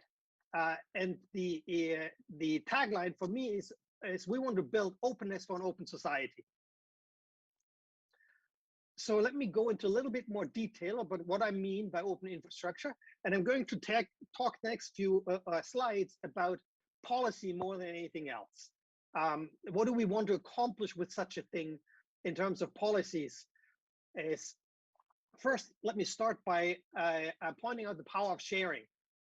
What I would envision that would happen within such an open infrastructure is that any participating institution shall be able to dynamically share any fraction of its resources with any other participating institution. It means collaborating researchers can pool resources across institutional boundaries. And the important part is it's not about everything being available to everybody all the time. It's about having the plumbing in place so that anything can be shared with anybody at any point in time. And that's very important to me. And I'll get back to this in a moment. Moreover, once you have built the plumbing, meaning once you've built the infrastructure, then institutions can share resources also for the common good of all. Invariably, as is obvious, because we live in the society we live in, there will always be differentials. Some institutions have a larger, some institutions are better funded, some institutions have larger endowments. There is a large differential in what institutions can afford in some infrastructure. And by having the plumbing created that you can share anything with anybody, anytime, anywhere, you can also democratize access to anybody. For example, funders, whether they are federal, state, foundations, can stipulate nationwide sharing for some fraction of the resources they fund at institutions. Example in the US is there is a program by the NSF called the CC Star program that among the many things that it supports in terms of campus cyber infrastructure is the option of putting in proposals for $400,000 of compute infrastructure. And the solicitation has stipulated in its requirements that if you get such an award, then 20% of the time that this provides, or the resource that this provides to the campus that gets it, must be shared nationwide via a national infrastructure for sharing. And so this is the kind of thing that I mean here. So then let me talk a little bit about technically or techno-socially policy is, what do I mean by federation? Ultimately, I mean with federation distributed control. The resource owners determine policy of use for what they own. I think that is a very, very important statement, because ultimately it means that the control stays locally at the owner of the resource, and implies that policies set locally at the resource, and that implies federation in my mind. I don't know any other principle that would accomplish this. Second, resource consumers determine policy of what they're willing to use. So you have, in a sense, policies expressed from both directions. Implies a policy set locally at the user access point, wherever the user comes in to use the national infrastructure, whether that is a command line, whether it is a web interface, a Jupyter notebook, the policy, the user must be able to specify a policy, what kind of resources they are willing to use, both in terms of technical things that give you an example in a second, but also in terms of possibly security requirements, or you name it. They specify their friends, for all I care. And the federated system's role is then to match consumers to owners, respecting both set of policies. If we can build a infrastructure and plumbing that allows this to happen, then good things will happen automatically, because people will align themselves with their collaborators. You will have all kinds of interesting sharing and happen, including sharing for the common good, and it will enable a nationwide collaboration and nationwide exploitation of human capital, if you want.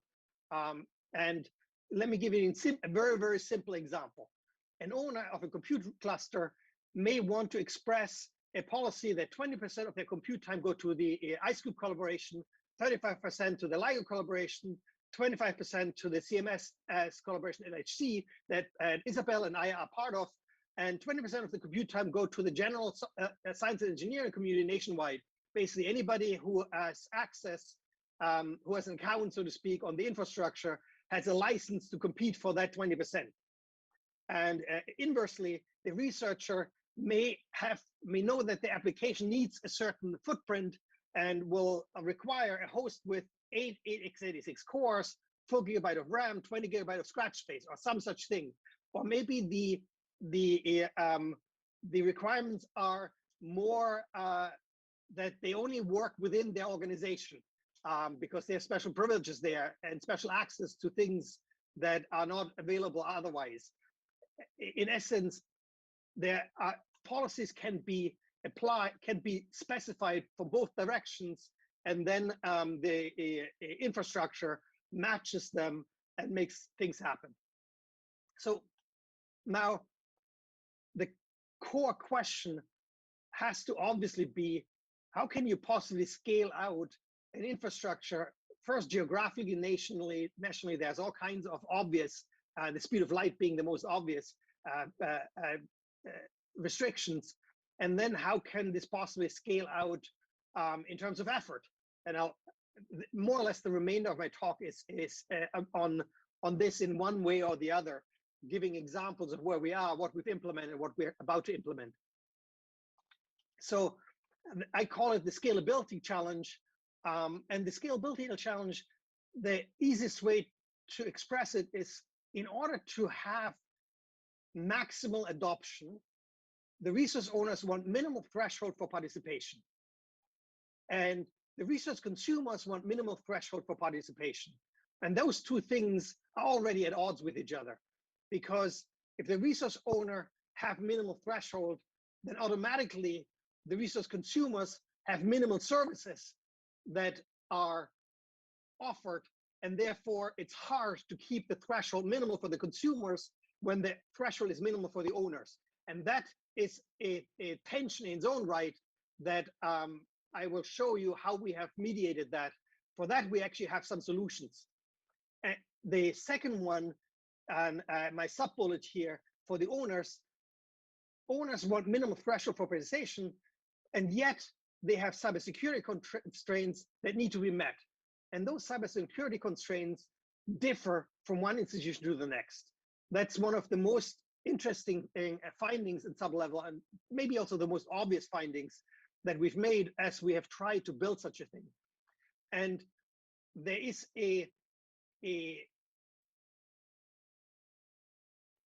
and meeting that challenge it's a massive challenge to design cyber infrastructure. You have to design not just software, but also processes and human teams.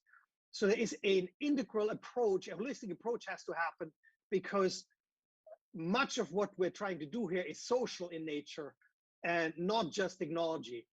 And we have designed cyber infrastructure that I'll talk about, software processes, human teams that mediate this gap, and scales to, and it has to then scale to order 1,000 institutions. I want to reach close to 4,000. I'm a physicist. I work with log scale accuracy order 1, meaning with a 1 in front. So somewhere order 1,000 is what we're heading towards. And so what's the state of the art? The state of the art is that there's sort of kind of 3 ways that people have done this to build an open infrastructure federation. The first one, and if you think about the software stack going from the hardware to the system to the cluster organization, it attaches itself at different levels in this stack. At the container orchestration layer, in particular via Kubernetes, this was implemented at the Pacific Research Platform, and I'll discuss in some detail what's been accomplished there. One layer up, if your security stance, your cybersecurity control requires or disallows Kubernetes integration, then there are 2 types of approaches that you can actually federate independent container orchestration frameworks, meaning KNS clusters. You can have a Kubernetes cluster at one institution, a Kubernetes cluster at another institution. The 2 are completely independent of each other, and you can still federate. And there are 2 types of approaches to this. One is called Slate, and the other one is sort of an almost native, not quite native, approach, which is called Admiralty on Kubernetes itself. And both of those work, both of those we've used in various contexts. And then you can, and if that is still not possible, given the cyber infrastructure, the cybersecurity demands of the organization, you can federate one layer up, and you can federate the storage and compute clusters. And in other words, you build compute federations and data federations where the plumbing is done not at the container orchestration, but it's all the way done at the upper layers, meaning at the batch system layer and at the storage system layer. And we've done this. The example that I've talked about is the OSG. And of course, more cybersecurity control implies more effort for the owner of the resource to join and operate. And I think that's probably obvious. If you can hand over your hardware with nothing more than joining an existing Kubernetes cluster, you have not even an operating system management to do, because that's done for you.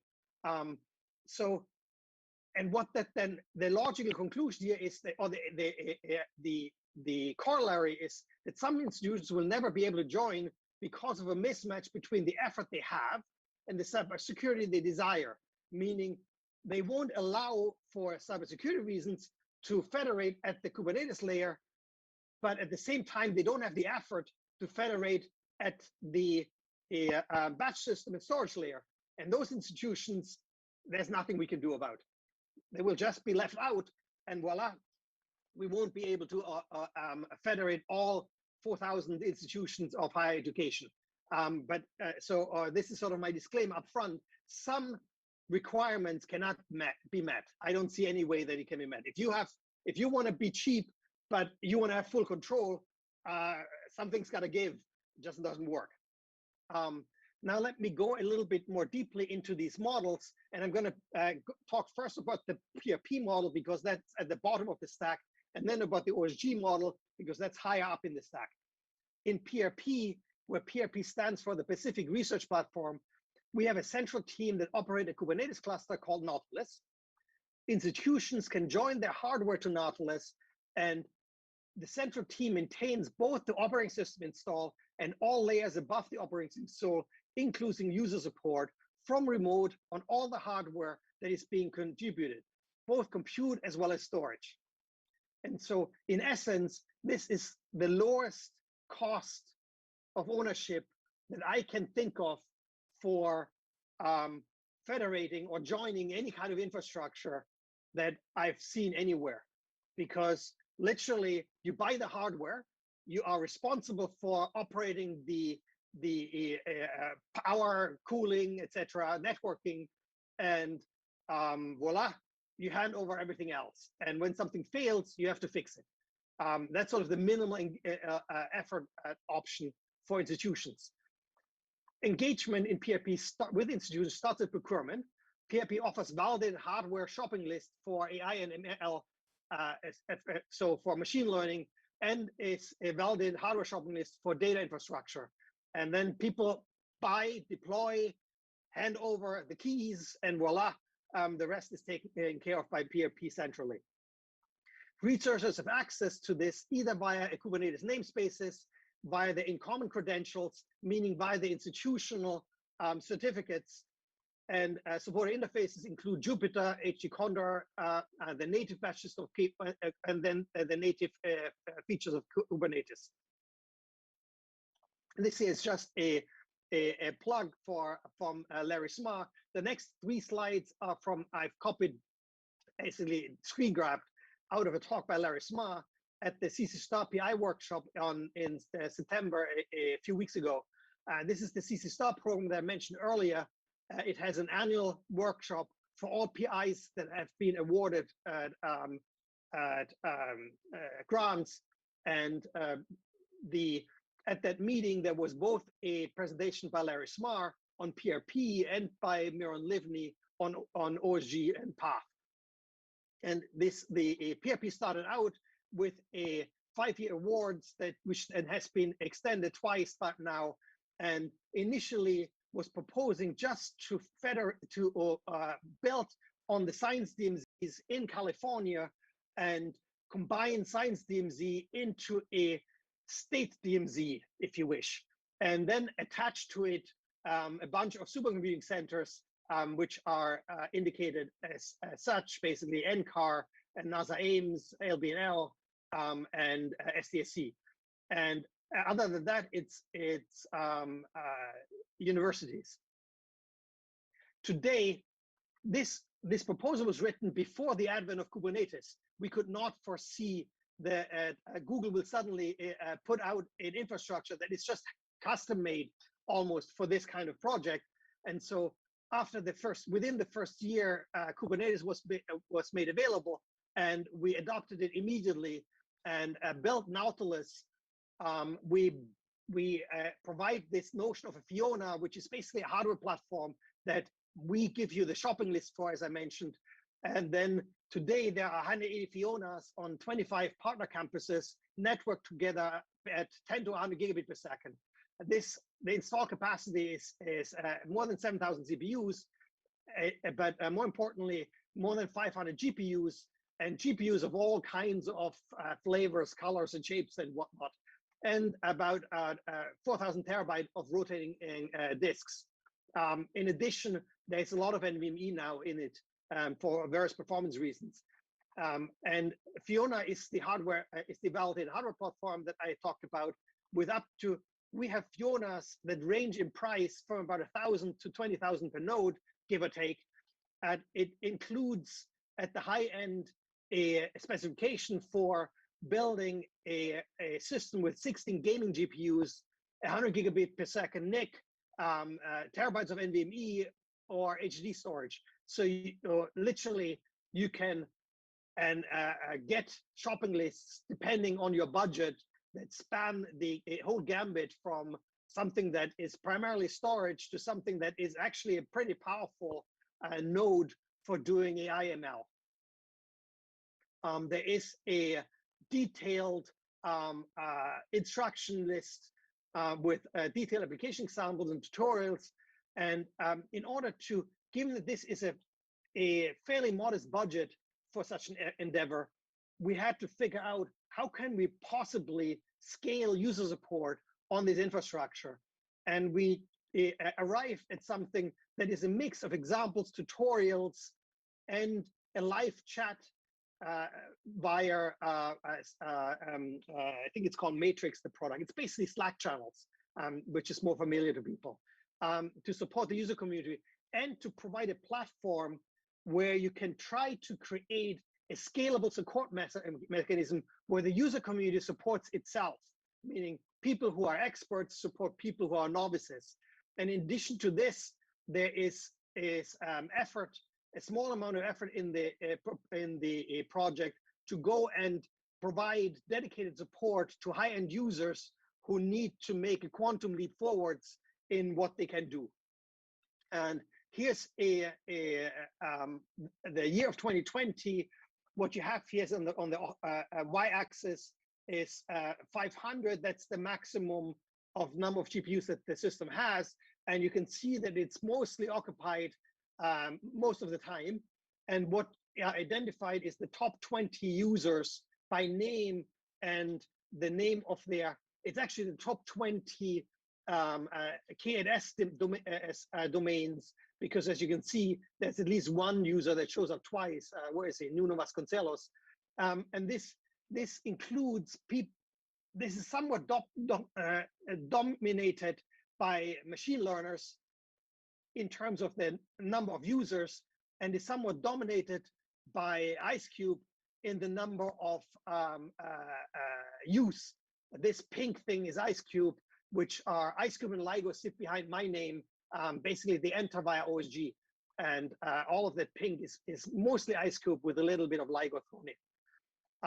So the top 20 GPU users are mostly machine learners, and then some simulations from IceCube.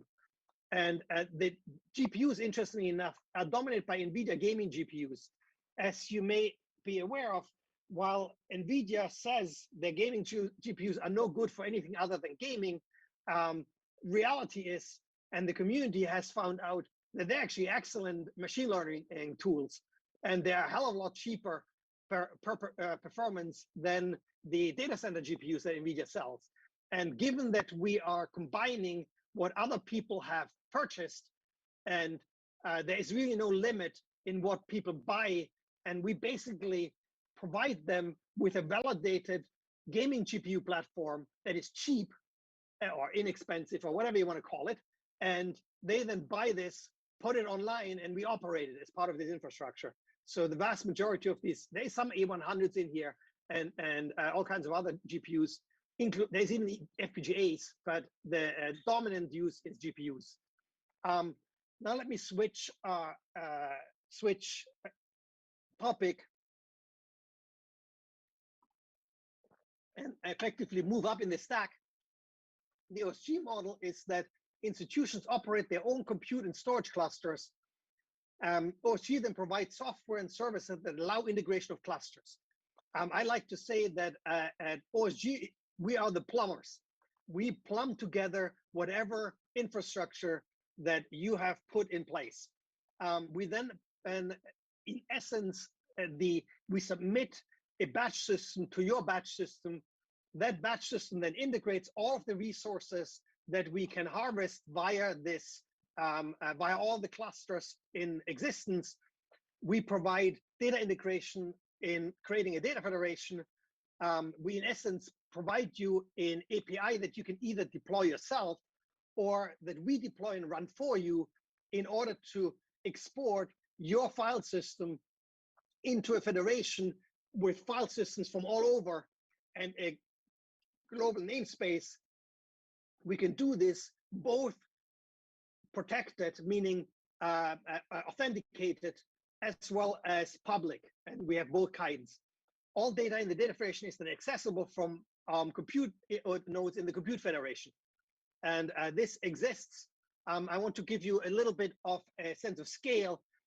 Here is, of course, a map of the world, and every single green dot here is a compute cluster that is federated as part of the OSG, meaning it is registered in OSG topology. It is accessible via Glide and WS, our provisioning system that submits the conduct batch system to these clusters, and it is providing accounting information to our infrastructure, and it is accessible via the OSG supported services and software. In addition to this, what you see here, we have a partner organization that we work with in Europe and the rest of the world. So we are primarily focused around the US. As you can see, there are other dots that are not shown here, other clusters in the world that are accessible via OSG, but are registering EGI, and those clusters can be accessed via our provisioning system for organizations that want that. CMS is an example. Now, the data federation is, again, same global picture, except I took it the other way around in the world. So Australia is here on this one, and Australia is here on this one, my apologies. And so we, at this point, and there is a distinction made between origins, locations that only provide data and export data into the federation, locations that only provide a cache in order to automatically cache data as it is accessed, and locations that have both an origin and a cache. At this point, we have 18 caches in 4 continents.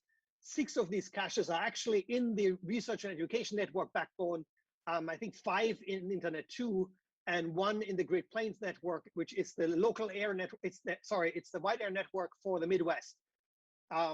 We have 9 data origins in 2 continents. There's a data origin for the Virgo collaboration in, I believe, if I remember correctly, the Netherlands. And there is a data origin for the LIGO collaboration, which is in Nebraska.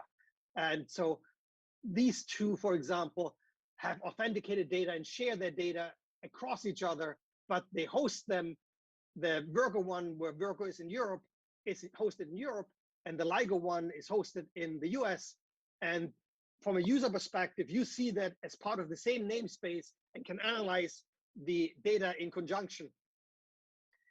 Data owners integrate the data on their storage or transfer the data to public storage. I mean, we operate in origin and caches ourselves. And if you don't have the means to integrate, or you don't want to integrate your own storage into our system, then we can offer you a storage allocation on our storage, and we just ship it with HTTPS or some such. Some examples of data federation use, I picked on Natasha Pavlovic because it's such a nice example. Natasha analyzed 110 terabytes of genomics data on OSG. She did this with a goal of doing outbreak detection of salmonella infestations in the food supply. And she developed an application framework, showed that this actually can do its job. And a typical analysis for one example analysis for a publication was 23,000 genomes analyzed in 26 days by a Pegasus workflow with more than 200,000 jobs, producing 1.2 terabyte on output. And I don't remember what the input was. You can read up on her by following these links. This is just an example. Here is sort of more of an overview. What I've done for the next two slides is I've done a little bit of an accounting of what has been happening on the data infrastructure in the year 2020. And there's about 100 projects that used it. The average data reuse was about 100 times, and it tells you the caching is actually doing what it's supposed to do. We have data reuse. And then you can look at this either via the read volume or via the working set, meaning the unique data that was read. And there was about 22 petabytes read out of a working set of 212 terabytes. And that sort of gives you this factor of 100 that I talked about. The researchers range from single PIs or even single students, actually, like Natasha, to large collaborations like LIGO or LIGO is probably the most prolific user of this and the driver of the global expansion of this data infrastructure. And then what I've given you here is I've given you projects with the largest working sets, and I've given you projects with the largest resource. And as you can see, that's very different. We typically find that projects with a small working set tends to have a large resource, and projects with a large working set tend to have a small resource. And I've given you the working set, the data read, and the reuse multiplier. In other words, this amount of data was totally accessed. This is the amount of unique data. This is the ratio of the two. And if you then look at who's try to classify the people in these two lists, they come from all over the place. There's bioinformatics, evolutionary biology, plant genetics, computer engineering.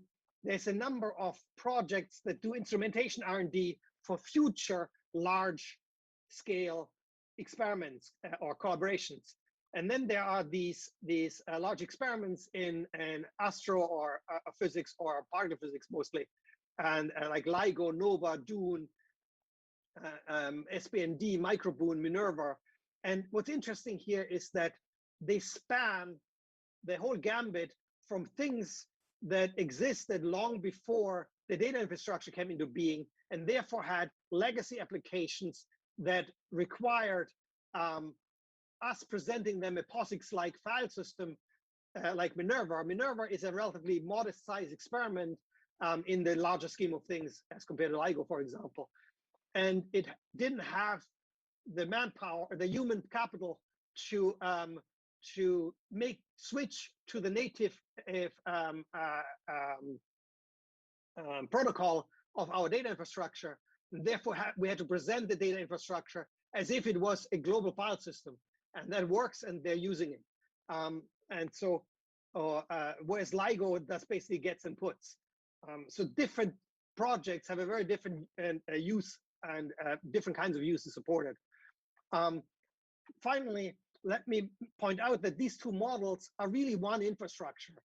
As I said in my vision statement up front, I see these as independent approaches and complementary approaches, but ultimately they themselves need to federate with each other.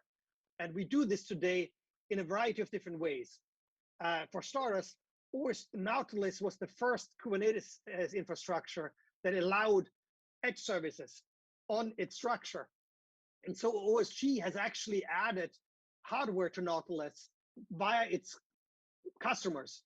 LIGO, the reason why you saw all these caches worldwide and these two different origins I mentioned earlier is because LIGO was driving it and wanted to use this infrastructure for its internal science. And so we then went to Nautilus and actually added hardware in Korea and in Australia and you name it else. I think in Amsterdam, if I remember correctly, two in Cardiff in the UK, two Nautilus, but they're operated by OSG as the service. So Nautilus is, the hardware is owned by somebody in the world. Nautilus is the Kubernetes context, but OSG operates the services inside Nautilus, inside a namespace that is dedicated to service operations for the data federation. So you have this interesting collaboration between these kinds of two types of models. At some point, OSG adopted Kubernetes paradigm in its own Kubernetes cluster. There's two clusters in OSG now, Tiger and River in Chicago and Wisconsin for hosting services and as test platforms. And so OSG, in essence, adopted Nautilus by structure. PRP is still the largest GPU cluster on OSG, meaning LIGO and IceCube use PRP via OSG, integrated into OSG. They don't even know that those things actually run on top of Kubernetes. That's all hidden from them, effectively. It's just one more cluster. Then PRP adopted inversely Condor as a batch system to complement the limited scheduling capability of Kubernetes native. Condor does all the things that I said in the beginning natively in my policy statement, and therefore provides you the means to do much more interesting policy implementations for scheduling. And so PRP has very recently adopted Condor as a batch system with a goal to overflow from PRP users into OSG. In other words, the inverse of the previous. Both have integrated commercial clouds at various times as needed at both layers. So we've done integrations at the Kubernetes layer, and then we've done integrations at the batch system layer, where we would run VMs in the cloud that instantiate OSG services and then join OSG as if the cloud was a cluster. So we've done all of this for various customers at various times. So what's next? What's next is a grant that I was awarded as PI recently. We call it the National Research Platform. And for those of you who are familiar with the sociology of sorts of the NSF has this XD program for extreme digital. The XD program has two types of HPC systems. One that is a production system, which is called Category 1, and a second one that is an RD system, which is called Category 2.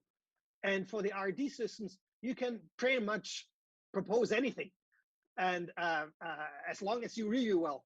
And so we proposed the first ever XD cluster that is actually nationally distributed. And so what we proposed and what was awarded is a cluster that has a high performance partition in San Diego, and then has two partitions that are FP32 optimized in Nebraska and Massachusetts. The infrastructure operation comes from PRP. The services that we will offer come in part from PRP and in part from OSG. In a funny way, this system is a merger of PRP and OSG offering services to the XD and Exceed community. And so it's a funny experiment of bring your own research models that I talked about to the Exceed community that is used to having HPC systems run at supercomputing centers. And to make it nationally distributed, we have added as a collaborator Internet 2. And so there are each one of the blue circles has hardware, compute hardware, plus data origins, plus a cache. And each one of the green circles has a cache at its center that is 100 gigabit NIC and 50 terabyte of NVMe. And so the notion is that every point in the United States is reachable to the data federation within 500 miles, and the radius of these circles is 500 miles. And so literally what I did when I put together the proposal, I put a map, I made myself a circle that had a 500-mile radius, and then I did a little bit of Tetris, figuring out where can I find network pops of presence, and what's the minimal number of pops that I need in order to cover the US more or less. And you see that there are some regions that are poorly covered in between the circles.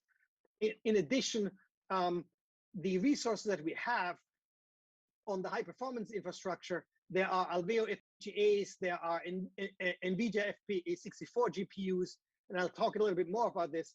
There is multiple terabit per second wide area network IO capabilities, and the distributed data infrastructure I've talked about. We have a composable and scalable innovation. We're doing both bring your own resource, but we're also going to experiment with people being allowed to bring in devices that gets plugged into our infrastructure. We'll see how that works. We're doing campus scale system integration across all the things that basically everything that I've talked about will be available in the NRP. And it has a 3-year program phase followed by 2-year allocation phase. And it's funded as an NSF grant here. And now, in addition to this, I've asked myself when I was pitching this to the NSF, what is it that is currently within the NSF XD umbrella poorly served? And then I've put together a set of stakeholders out of these areas. And what you'll find in NRP as science drivers, you find a lot of instruments. Instruments ranging from campus scale instruments to global scale instruments. You find LIGO, IceCube, what's it called? Sorry, I'm drawing a blank. There's an instrument in Hawaii that is the global leader for observing the sun. And those are sort of the global scale instruments. There's a CMS component in there via FPGAs. And then you have gene sequencers. You have 3 different types of optics. You have electron microscopy, you name it. We even have one of the use cases is a farm in the middle of nowhere, Nebraska. I should probably not say saying this, but in rural Nebraska, it's funded by the agriculture department to do food science and researching animal husbandry to optimize the food supply.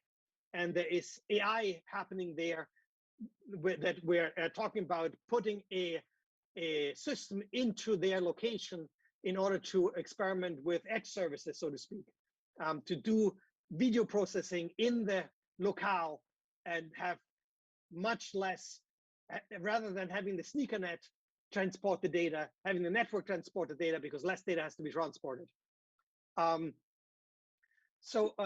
We try to aspire to be open to all.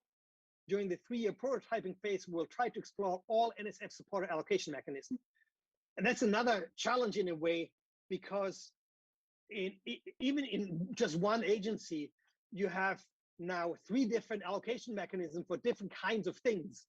There's extract, which people may have heard about.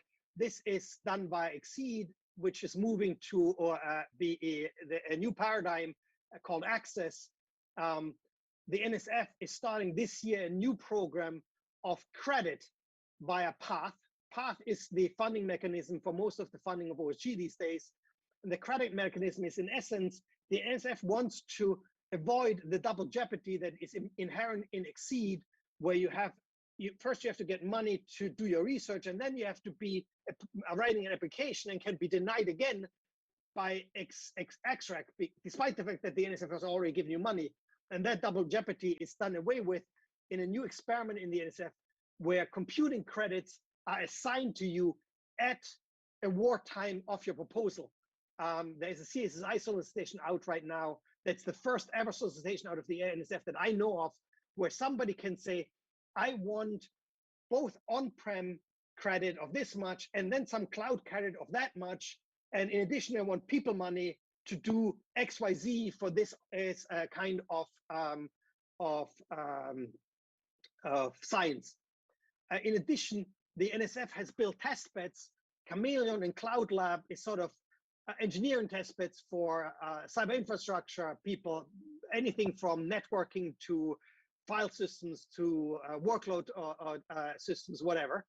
And in addition, very recently, within the last year and a half or so, the NSF has funded a project called Fabric. Fabric is a national scale networking test bed that will put a terabit per second wide area network supercore from San Diego to New York via, I think, Houston and Chicago. And it as a project will support network research, networking research and integration up to the terabit scale. It's meant to drive the future of networking in the US and make the transition both at the application level and at the network research level to a terabit wide area network infrastructure. So we want to be able to, given that our resource you'll see in a second is very esoteric, we think that we are valuable to any of these programs, and we want to figure out how do we support technically all of these programs, and then we'll work out with the NSF in the last 2 years of the project which processes are actually the appropriate allocation process of the hardware that we have. We then have 5 different innovation thrusts. Isabel, how am I doing with time? I just sent you 10 minutes. I just send you the message. Okay, perfect. So we have 5 innovation thrusts. Let me not walk you through them now. I'll have slides on some of them. One is bring your own resource. I've basically talked about all of this already. That was the bulk of my talk, and we will support this. And the important thing that we bring new to the table, we want to experiment with user support scalability, meaning we've deliberately picked our science drivers such that they form a matrix that overlaps both the innovation thrusts and in the science. So we have science drivers that have activities in multiple areas and want innovations of multiple innovation thrusts, with the hope that you will have a self-supporting matrix fabric of support established via the users of this project in first place. It'll be interesting whether this works. It's our R&D on user support in a way, and we'll see. Invite me again a few years from now, and I'll tell you whether it worked or not. Then there's this piece which is very innovative, which is a composable system based on FabriX. The technology here, you can think about as Moore's law becomes, basically dies, we are seeing more and more unusual hardware, whether this is DPUs, GPUs, FPGAs. There's all kinds of innovation going on, dedicated AI hardware, you name it. As a center operator, I'm challenged to create hosts that combine this hardware into systems that are accomplish certain tasks. And in this system here, it has a rack level PCI and allows dynamically, at least in theory, it allows dynamically to assemble out of this rack level PCI infrastructure hosts that span, that has a system that has a CPU of one type, a couple of FPGAs, some NVMe, and then an HGX with A100s or some such thing. And so it therefore allows composing hosts of different kinds made out of different hardware and do so on the fly via batch system operation. And so it's a very different kind of doing networking. Do all of this at low latency in the network infrastructure because it's PCI. We have into this 32 FPGAs. Nominally, we're talking about Alveo FPGAs. We proposed each one of them to have at least 100 gigabit interface. So this infrastructure has 4 terabits, in excess of 4 terabits of theoretical bandwidth. It's just insane in terms, basically infinite bandwidth. And we'll see what we can do with this. It'll be connected both to Fabric via the SDSC, but also to Scenic and ESNet. So there is a network pop close by to SDSC that is a landing place for all of these people. And we're aspiring to have terabit into the center, into this machine from all of these places around the nation. And we'll see how this works. Then there is the science and engineering thrusts. I talked already about, we've picked these thrusts and the partners that drive the infrastructure development and integration in such a way to form this fabric. And these are the kinds of topics that we're going to be involved in. And individual collaborators overlap, as I said. I put in some project details. Isabel, I've forgotten where I should be uploading these later. So please send me the information again. I'm happy to share all of these slides for you to look at later. Thank you. And what's left to do in my mind, if I want to scale this out from order 100 or a few hundred in OSG to a few thousand, that's a factor of 10 scale out in institutions. If I look at what PRP and OSG and NRP are doing today, or what NRP is supposed to do, I do not see how that can scale by another factor 10 without significant more human effort. So part of in my mind, the largest challenge in order to reach 1,000+ institutions is actually the support. I believe that technically we scale to 1,000, and that's not the problem. We've done things in test beds and whatnot where I don't see that as a scalability issue. I don't see any of our software or our processes, our fundamental technology to have scaling limitations. That's not the issue. The issue is, how do you scale support of the people who own the hardware and support of the people who use that federated infrastructure to accommodate 1,000+ institutions? That's really the challenge. And so NRP will do some R&D in that area, and I don't know the answer yet. And I also don't know where exactly. I don't even know exactly what's the scaling what's the human and factor that you scale up. How many more humans do you need in order to reach 1,000? We haven't done the exercise of measuring this. So in my mind, we need innovative new ideas to reach our goal. And I think that's the end of it. I want to acknowledge gratefully acknowledge the NSF support. And, if you're building something like this, a vision like this, you're never going to get it funded by one project. It's just not possible. The NSF doesn't work that way. And so I've just listed the most recent projects, and I probably forgot some. There is a large number. What we've built is not projects, but an ecosystem of projects.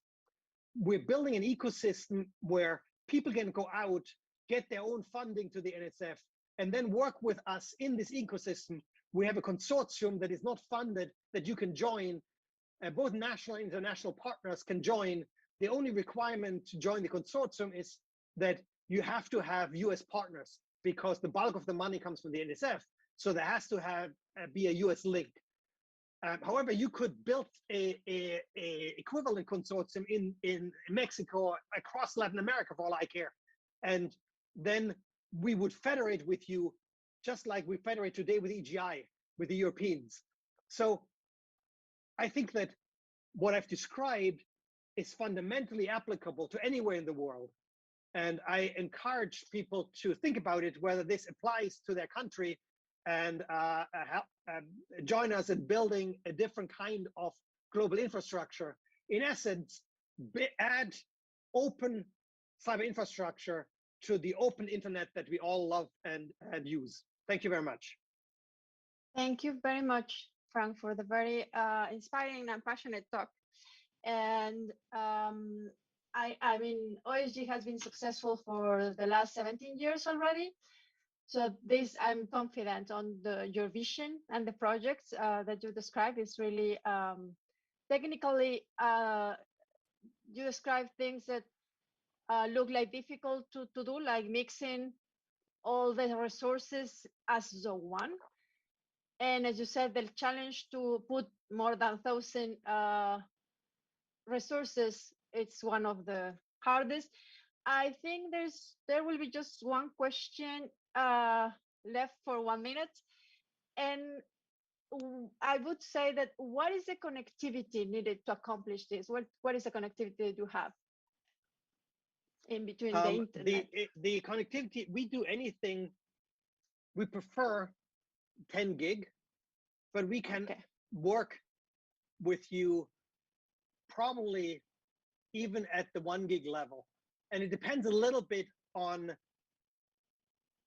let me describe an example.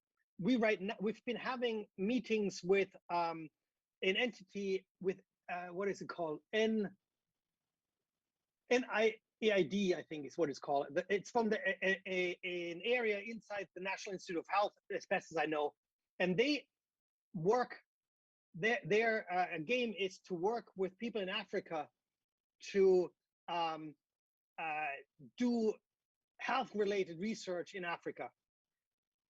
Where we're trying to explore with them, how would one integrate locations in Africa into an infrastructure like this, given that Africa by and large is the continent with the worst wide area networking. And also local area networking are challenges.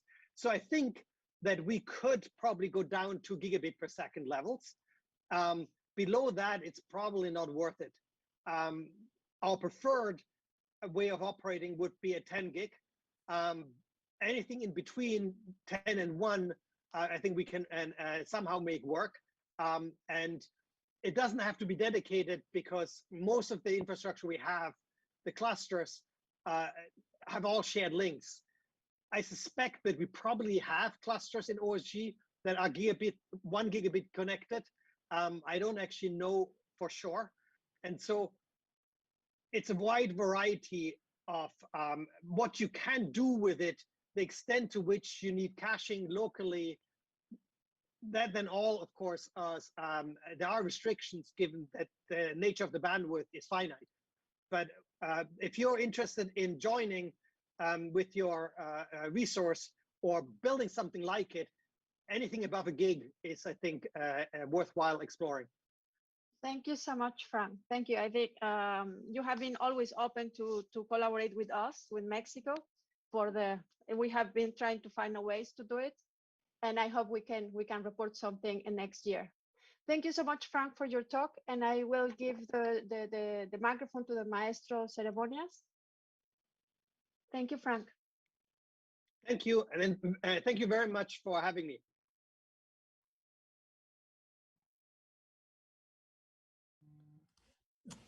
Excellent talk by Professor Wuterbein. As always, thank you for your presence, and we invite you to continue with your connection. Remember that you can also follow the event on the webpage of the event or on our YouTube channel. We now carry on with our next invited speaker, Professor Lucia Drummond, with the talk, Computational Costs of Cloud Computing, Challenges and Solutions in High-Performance Computing. To introduce our invited speaker, I now give the room to Dr. Carla Ostov. Thank you. I would like to welcome Lucia Drummond. Lucia Drummond has been working in the field of parallel and distributed computing for many years. More recently, she has been investigating issues related to the modeling and design of task scheduling and resource dimensioning strategies in computational clouds. She graduated with the bachelor degree in mathematics at the State University of Rio de Janeiro, a master's degree in systems and computer engineering, and the doctor in the Federal University of Rio de Janeiro.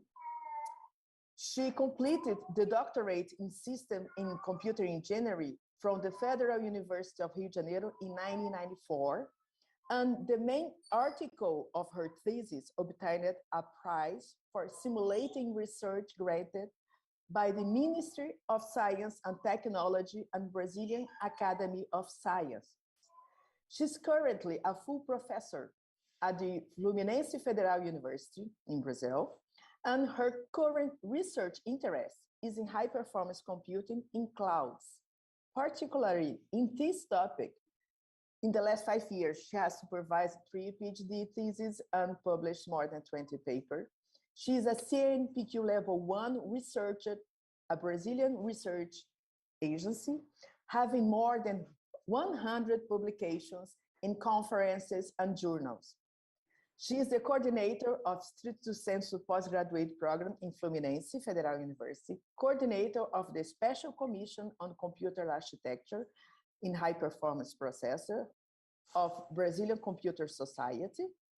She's currently also the coordinator of an international project sponsored by CAPES, a Brazilian research agency, including cooperation for joint supervision with double PhD degrees in Sorbonne in France. So thank you very much, Lucia, for your collaboration with in Carla conference. You're welcome. Now I give you the floor. Thank you. I think someone will share my slides, but I can try also. Okay, thank you. Thank you, Carla, for the invitation and for this long introduction. I'm very happy to be here. As Carla said, I will present the talk Computational Costs of Cloud Computing, Challenges and Solutions in High Performance Computing. Next, please. I will present this outline. Initially, I'll present some basic concepts of cloud computing and high performance computing. Then we introduce some approaches we have developed for the reducing financial costs in clouds, both from the provider side and the user side as well. Next, I'll present challenges we faced when we use spot VMs to reduce costs. These VMs are subject to revocations, and some proposed scheduling on spot strategies. In this scenario, I will talk about a case study, which is a sequence alignment problem, and some analysis of storage service for recording and recovering checkpoints, since we had to tackle the fault tolerance problem because we were using spot VMs. And finally, I present some conclusions and future works.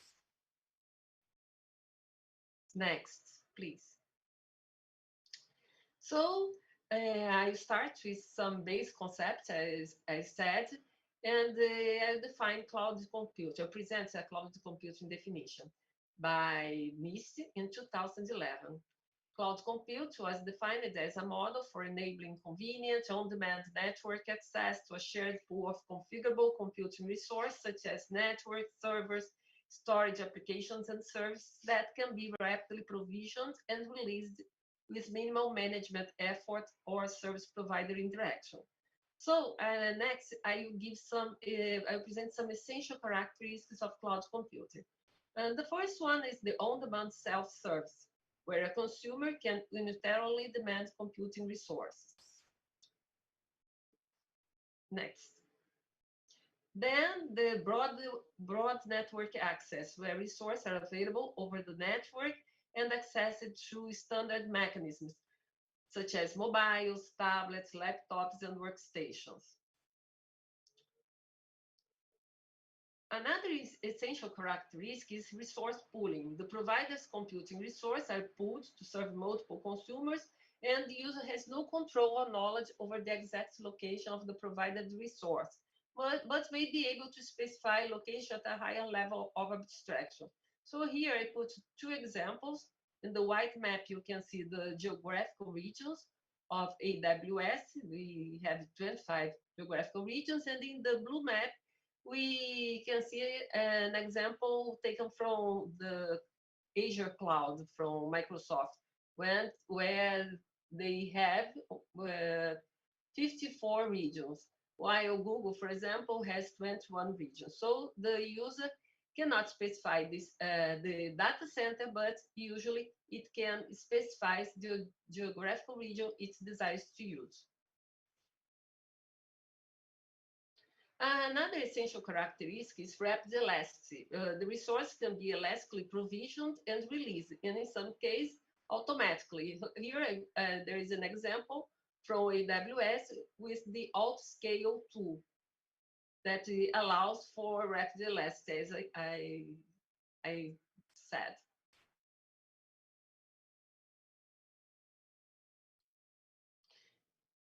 Next, please. And finally, an essential characteristic is measured service, where the resource usage can be monitored, controlled, and reported, providing transparency for both the provider and consumer of the used service. Here, I present a tool that shows the percentage usage of storage, CPU, both for the user and the provider.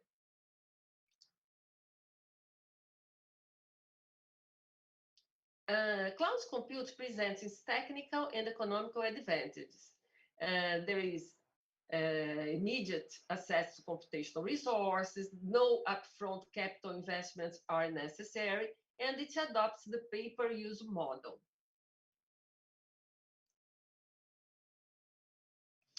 Cloud computing providers usually offer several types of service. The main importance are those shown in this figure: infrastructure as a service, platform as a service, and software as a service. In this talk, we'll explore the infrastructure as a service. In these kinds of service, the user has control over applications, data, runtime, middleware, and operating system, but has no control over the other layers. In platform as a service, the user has control only over the application, data, and software as a service. The user has no control over these layers. It only uses the service, like, for example, in email, you serve something like this. In the infrastructure as a service, many types of virtual machines are offered, each type with different characteristics like network bandwidth, CPU, memory amount, and financial costs, and they can be used to create virtual clusters to execute parallel applications. Next, please. The infrastructure as a service, the VMs, there are many types of VM families. The most usual ones are general purpose, which balance between CPU, memory, and network used. We have also the compute optimized, which presents high performance CPU resource. The memory optimized family with data intensive, used to execute data intensive applications. Usually they present high cache memories. We also find accelerated computing families offering GPUs and FPGA boards, and the storage optimized, which offer local storage with high disk throughput. So if you consider the variety of instances per family in public clouds, you can find we see that they offer many types of virtual machines. For example, in Microsoft Azure, it's around 400 types, in Amazon EC2, 250, and on the Google Cloud, 110. And these instances offer different number of core sets of memory and disk. These virtual machines can be offered also in different markets. There are three main markets where these virtual machines can be offered. And these markets offer virtual machines with different guarantees in terms of availability and price. So you see the on-demand markets where the VMs are offered with high availability, but cannot be interrupted by the provider. The next is reserved market, which offers much more reduced price fees when compared to the on-demand, and it can be up to 75 in Amazon EC2. That in the time period usually considered for reservation as 1 year to 3 years, but we have less availability of these virtual machines. And finally, we have the spot market, which offer a spot market, also called spot is the name given by Amazon cloud provider. In other providers, you can find the term predictable VMs. They are offered with a huge discount, up to 90% discount when compared to on-demand prices in Amazon. But they present lower availability and can be interrupted by the provider when it needs the resources back.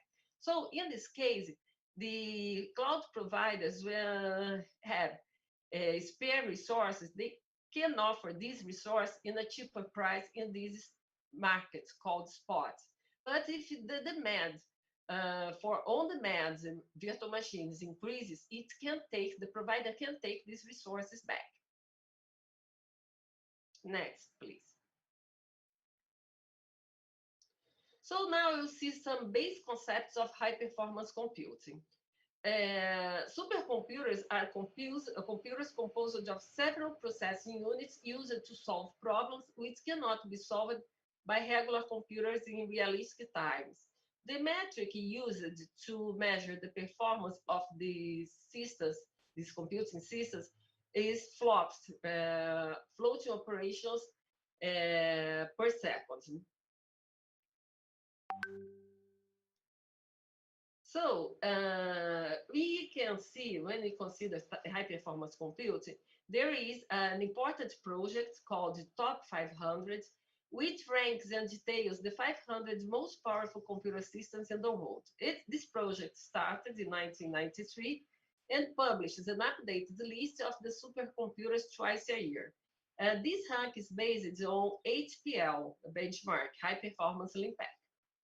So let's see in the next slide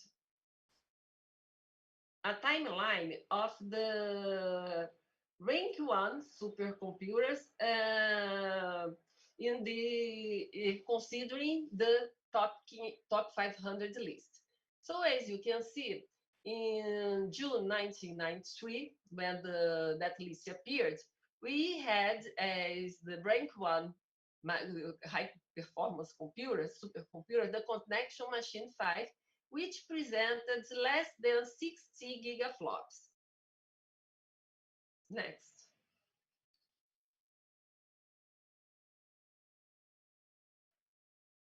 Next, please. In the following years, I think okay. In the 2000, from 2000, we see that is, in fact, some years before, we had the starting of the teraflop era. And until 2007, we had a supercomputer from IBM, the IBM Blue Gene, presenting almost 500 teraflops. And then today,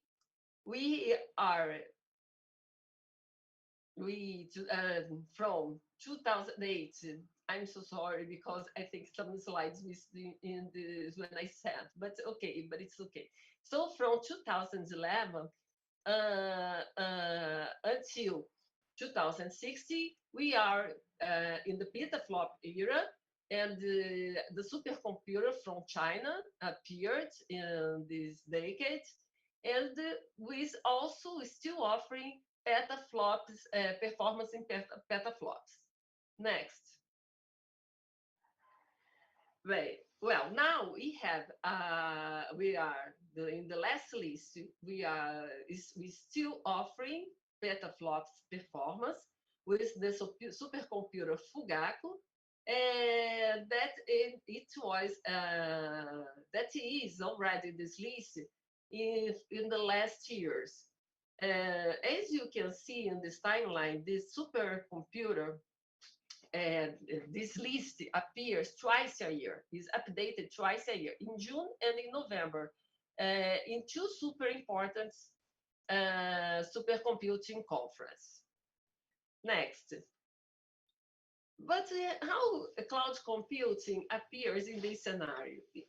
In this last list of top 500, we could see Microsoft Azure occupying 4 consecutive ranks from number 26 to number 29, each of the systems delivering almost 17 petaflops on impact, and the Amazon appearing in the number 40, offering almost 10 petaflops on impact.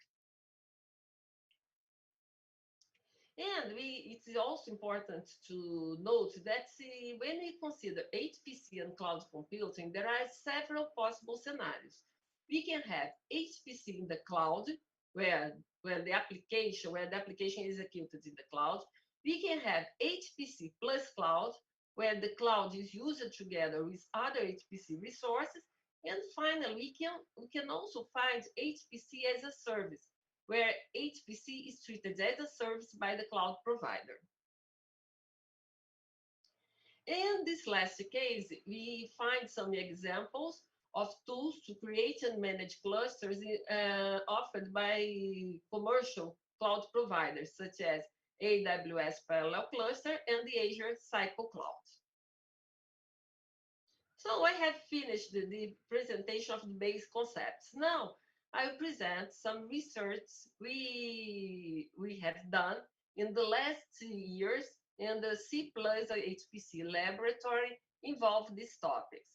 This cloud of words was constructed, the previous cloud of words was constructed by using the words that appeared in the titles of our papers of the last 5 years. So we are interested in the resource management problem to reduce financial costs in clouds. This problem can be tackled from two perspectives, from the provider side and from the user side. When we consider the provider side, we observe that the cloud providers have big compute infrastructures spread in different geographical areas, and they are complex to manage and very costly to operate. Typically, the power supply dominates the operational costs.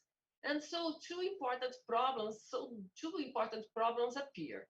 The problem of placing VMs to data centers. The idea is that if I use less data centers, if I put more VMs in the same data center, I can eventually turn off other data centers. But another problem appears in this case, as we'll see. And another problem is the problem of creating alternative sources of power supply. So let's see, in this case here, I have, as I said, we have treated the minimizing problem. But when we try to solve this problem, another problem appears, that is the interference problem. Applications can experience cross-interference when they are located to a same virtual machine. So let's see this example in this figure. We have two virtual machines, A and B, allocated to a same physical machine, and they suffer from interference because there is a set contention to the shared resource. In the other case, we have also two virtual machines in the same physical machines, but because the applications running in these virtual machines present complementary access profile, we do not have the interference problem. Next. So I want to reduce the operation costs, but I want to avoid the interference problem, which are conflicting objectives. So in this case, if I have 3 physical machines and 3 virtual machines, if I put all the virtual machines in the same physical machine, I have the interference problem. On the other hand, if I spread these virtual machines on the physical machines, I use a high number of used physical machines. So we tested, we made lots of experiments, and we observed that the interference is influenced by the following things: concurrent access to cache, concurrent access to the main memory, concurrent access to virtual network, and similarity between applications access profiles. So it's a multivariate problem.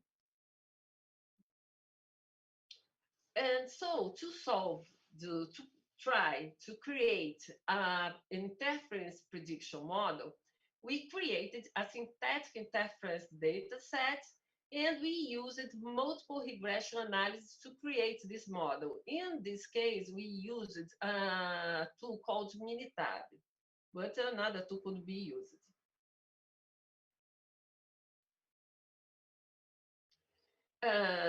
This model was validated with real applications from the petroleum industry, MUFs and PKTM, and also by using co-allocated applications from the HPCC benchmark, the fast Fourier transform, matrix multiplication, matrix transpose, and linear equation solver.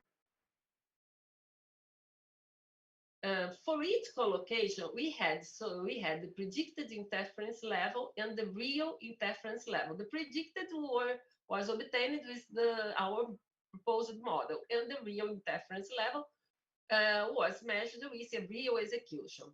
And the prediction error, which is the difference between interference levels, was very good. We obtained as the maximum prediction error less than 14%. This research was conducted by a PhD student, Michael, and some details of this research can be found in the Journal of System Software, and also a paper and another paper from WSCAD selected papers, and where you show how this strategy can be used for scheduling, and also details of our predicted interference model. Another problem you were interested in solving was the problem from the user side. In fact, there are two problems we are interested in solving from the user side: the dimensioning problem and the scheduling problem. It's a hard problem to solve since we have several instance families, and these virtual machines can be also offered in different markets. So in the cloud dimensioning problem, we are interested in answering the following question: how many VMs of each type and how long does an application require? And this is an optimization problem. So we adopted meta-heuristics, algorithms, tools from the optimization area to try to solve this problem, to answer this question. Here I will show an example of the cloud dimension of scientific workflows. Note that workflows are a set of activities interconnected by a data flow. In this case, we have as input to the memory, storage, and processing demanding gigaflops for executing a specific workflow. And the output is a virtual cluster. And aiming at the virtual clusters selected was selected with the objective of reducing both the financial cost and the execution time of the workflow. This research was also conducted by a former PhD student, and we had several publications, papers, which detail this research. But I'll present here in the next slides some results we obtained. So for example, for this workflow cyclomics, I will present some results for this workflow cyclomics. Here we have in this first line of this table, the proposed meta-heuristic used to dimension the virtual cluster to be used to solve to execute this workflow in the minimum execution time and with minimal financial costs. And this other column, we have an approach from the related literature. And in these last two columns, we have the results obtained. When we also introduced in our proposed strategy, a dynamic redimension procedure.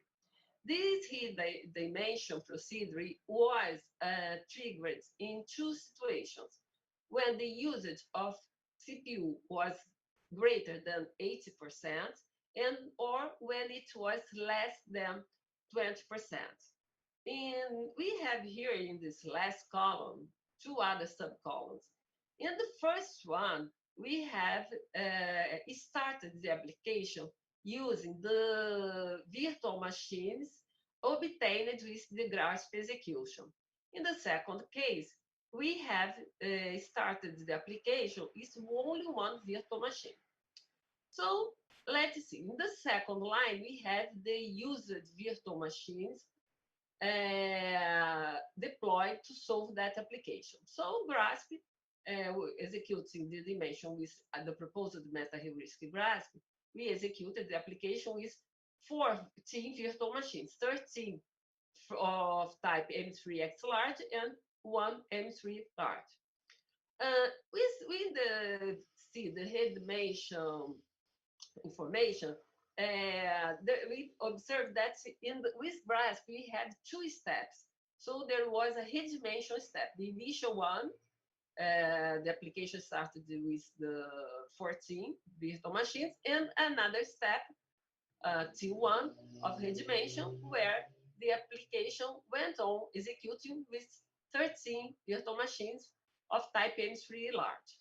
When we started the application with the only one virtual machine, we observed that were necessary two additional steps, two additional redimension steps. And it's important to also, before, please, could you please return? It's also important to mention that we used an workflow engine called Cyclus to schedule and load balance the application. As you can see, the best results were obtained with our proposed strategy of redimension, which reduced both the execution time and the financial costs when compared to the siding that was the approach, the used approach from the related literature. Next. No, as I said, we are also interested in the dimension problem, but also in the scheduler problem. A scheduler defines where and when the task should be executed. Usually, it's limited by restrictions such as deadline or memory limits. We are interested in this research in exploring the use of spot instance. But when we use spot instance, we have to face several challenges. The most important challenge is the fault tolerance and reliability problem. Since these instances can be revoked, and so using them for sensitive applications without special fault tolerance usually is not advised. Next. Another challenge is the quality of service and service level agreements, because there is no guarantee on QoS and SLAs in this case. But so some policies could be considered to improve the overall availability and performance. And finally, we have the price prediction problem. The spot VMs usually present dynamic pricing that depends on supply and demand. So in this case, users had to offer a bid to the service provider, and submitting an appropriate bid decreased the possibility of an unpredictable termination. It happened until December 2017, at least in Amazon EC2, because from December 2017, the Amazon changed the spot VM's pricing model. And so, as I said before that, to contract a spot VM, the user had to give a bid, and the VM was allocated only if the current price was smaller than that bid. But after that, as you can see in this figure, no, please, next slide. As you can see in this figure, the price became almost stable. So I put here in this slide a figure for the instance type C4 to extra large. And as you can see, the price after November, December became almost stable in all availability zones, much lower than the on-demand price. Another important announcement by Amazon was the reduction in the number of interruptions of Amazon VMs and the hibernation feature.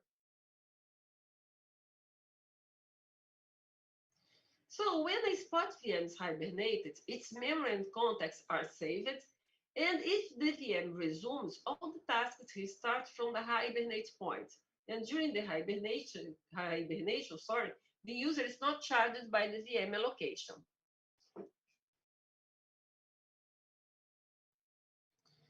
So now we have still these two other challenges: the fault tolerance and reliability, and the quality of service and service level agreements. So if you want to use spot VMs, we have to treat those challenges, to solve this challenge.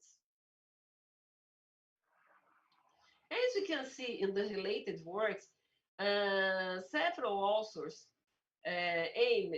worked with scheduling on spot VMs. So here I highlighted two works, the spot on, which use fault tolerance mechanisms to mitigate the impact of spot revocations, and another work by Varshney, who proposed the Autobot, which is a framework that uses checkpoints along spots and on-demand VMs for executing bag of tasks applications. And these applications have lots of tasks which do not communicate with each other. We also found some works of spot GPU in scheduling with spot GPU instance.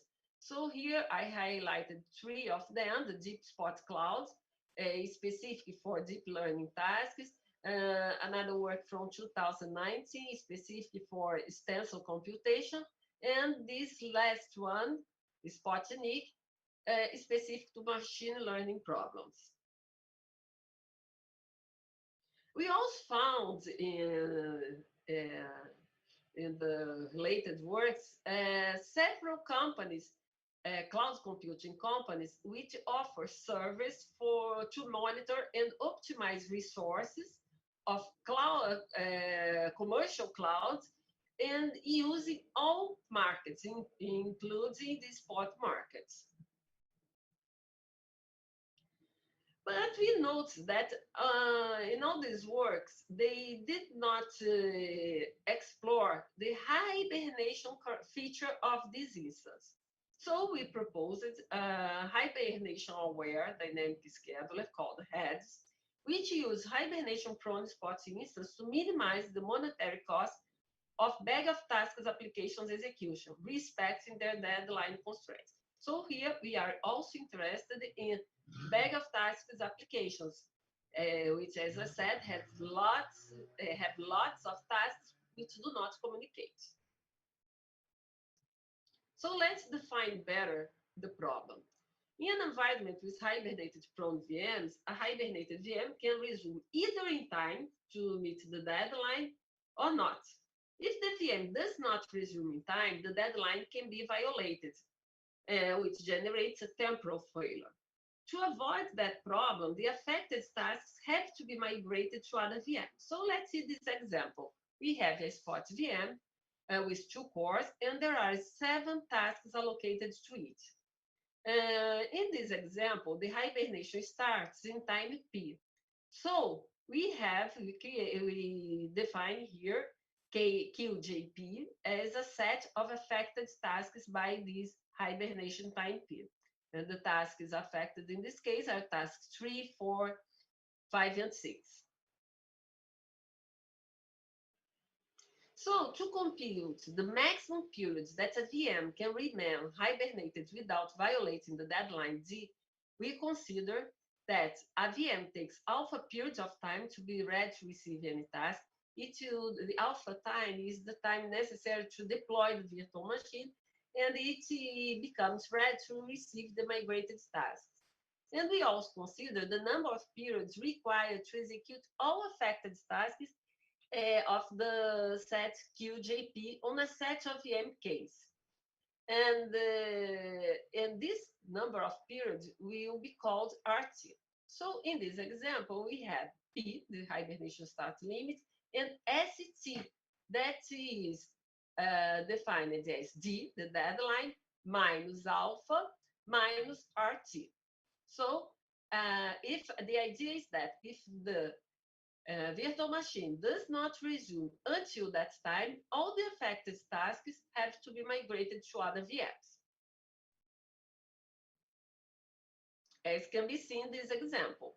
So in this example, we have the hibernation starting along during the execution of tasks 2 and 4, and not resuming until the hibernation time limit.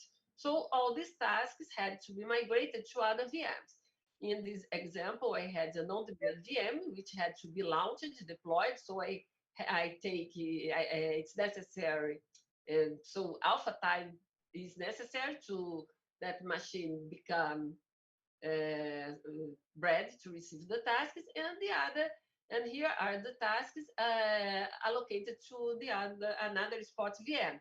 And in this case, it was already deployed in the cloud, and it was not, this alpha time was not necessary. So this work was conducted by a former PhD student, and some details of this work can be found in this paper published in the Cluster Compute, and another one published in this Backpad conference. And the idea of this work of this framework is the following. It adopts a master worker model where the master is allocated in a stable virtual machine or in a local computer. It has two modules, the primary scheduler model and the dynamic scheduler model. And the workers are executed with the applications spread in the virtual machines allocated to the bag of tasks application and the cloud provider. So the framework works as following. The primary scheduler receives two JSON files, one containing the characteristics of the bag of tasks application, and another file containing the characteristics of the available virtual machines. With those information, the scheduler generates a map containing the scheduling map, and this map is used as input to dynamic scheduler module that which deploy the VMs and start the workers in the cloud provider. In this case, in our system, we consider that each VM, each virtual machine can be in one of the following states during the execution. Busy, if it's active and running a task. Idle, if it's active but it's not executing any task. Hibernated, if the cloud provider hibernated the virtual machine. And terminated, if it's not active anymore.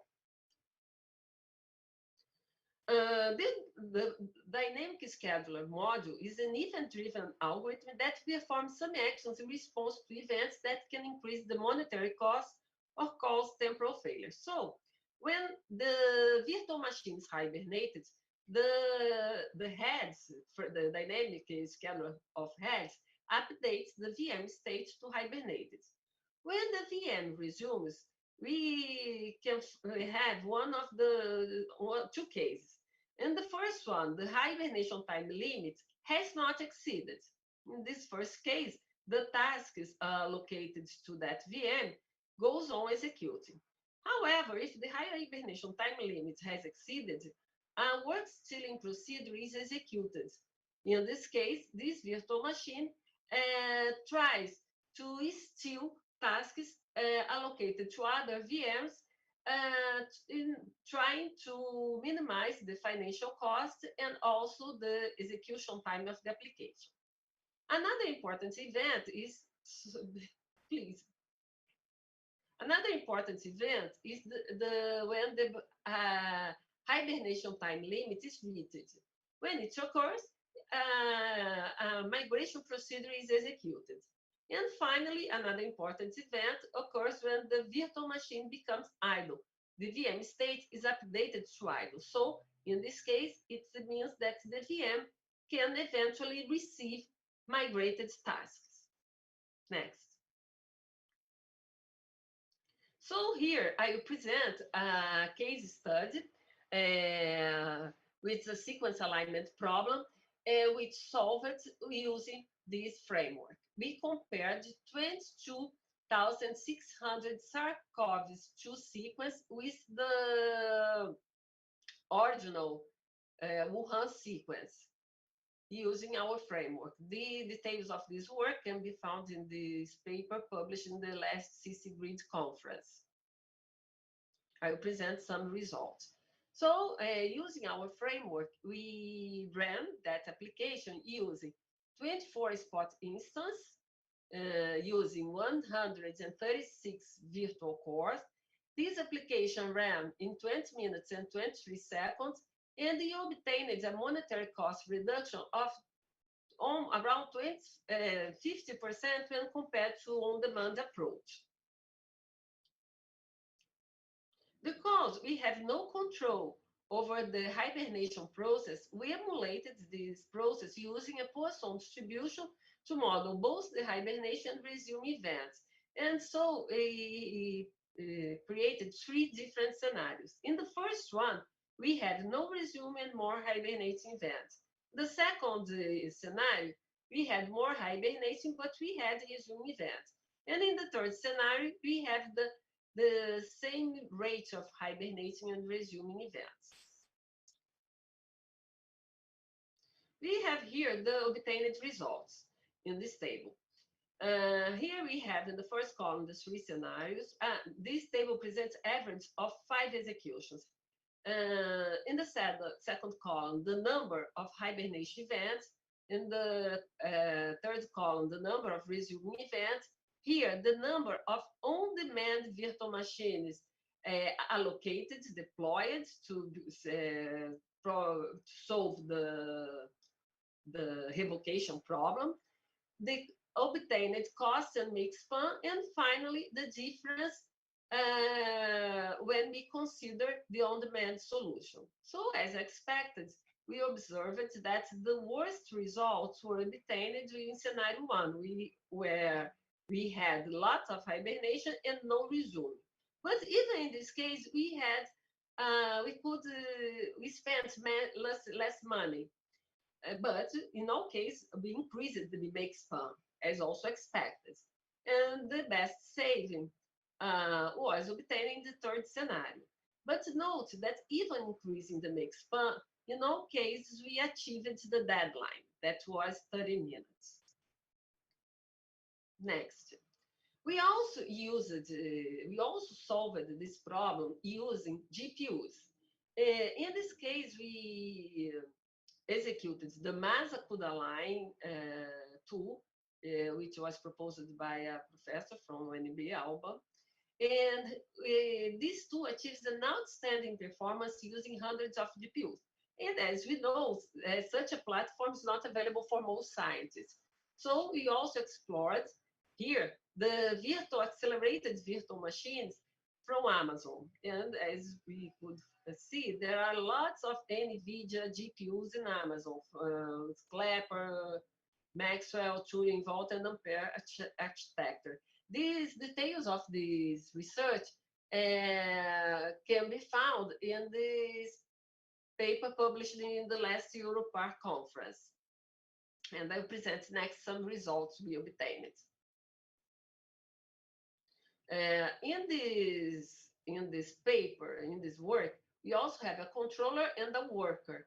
And the controller, as in the last case, chooses the initial spot VM. based on financial cost and the deadline given by the user, and handles eventual revocations, while the worker monitors the application, notifies the controller of a future revocation. Note that in the Amazon, the providers notifies the user about the revocation 2 minutes before it occurs. We tested this framework with five pairs of DNA sequence of human and chimpanzee chromosomes. Note that because we are using GPUs, in this case, the sequence are much bigger than in the previous case, where in SARS-CoV, each sequence has around 30K bytes, and here we have some sequence with almost 70 megabytes. And we tested, we made several experiments using different types of GPU instance. They were chosen because they had presented costs less than $1 per hour. So you see in the next slides the results we obtained. Here we have another interesting feature of GPU spot instance of Amazon. They can be revoked, but they not resume. They never resume this type of virtual machines, accelerated virtual machines. So to emulate the scenario of revocations, we also use the Poisson model, but with considering only the revocations. So in scenario 1, we have more frequent revocations, and scenario 3, less frequent revocations. As you can see in this figure, we have in the X line, the chromosomes, the 5 used chromosomes, and the bars represent, the blue bar represents scenario 1, the red scenario 2, yellow scenario 3, and the green, the scenario using only on-demand instance. As expected, after the on-demand scenario, the worst scenario was scenario 1, which was subject to more frequent revocations. And you can see the same behavior when you consider the total execution time.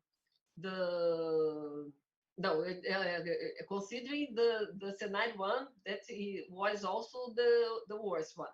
But remark that here, as expected, the on-demand scenario presents a lower execution time because there are no revocations. But in the worst scenario was the scenario 1 because we have more frequent revocations. But note that in all cases, we met the deadline also. So we had a 60% of average cost reduction, but only 13% of average execution time increase. Next, please. Because we are interested in using spot VMs and we had to treat the fault tolerance problem, we have also to deal with the storage service offered by the cloud providers, since we have to store and recover checkpoint files. So we analyzed in this work published in the ICPP workshop of last year, several AWS storage services, the basic ones. I will present these storage services, the main characteristics of these storage services before giving the obtained results. So S3 can be used to store and recover any amount of data. It provides storage to a wide range of object size, up to 5 terabytes, and the price of each storage gigabyte per month is 0.023. The Elastic Block Store EBS offers local storage volumes with capacity varying from 1 gigabyte to 16 terabytes. These volumes are persistent and can be kept even without any VM associated with it. It means that if the VM is revoked, the EBS volume is kept, so it can be mounted to another virtual machine. And the price is more expensive. It's 10 cents per gigabyte per month. And finally, the next system evaluated was EFS. It provides a scalable file system. It's compatible with the network file system version, and it charges 30 cents per gigabyte storage per month. It's the most expensive storage system. So we evaluate the dump time, that's time spent writing out the checkpoint files. We created a set of synthetic tasks with memory print varying from 140 megabytes to 7,750 megabytes, one task by memory size. As you can see in this figure, S3 presents the worst results, while EBS the best ones.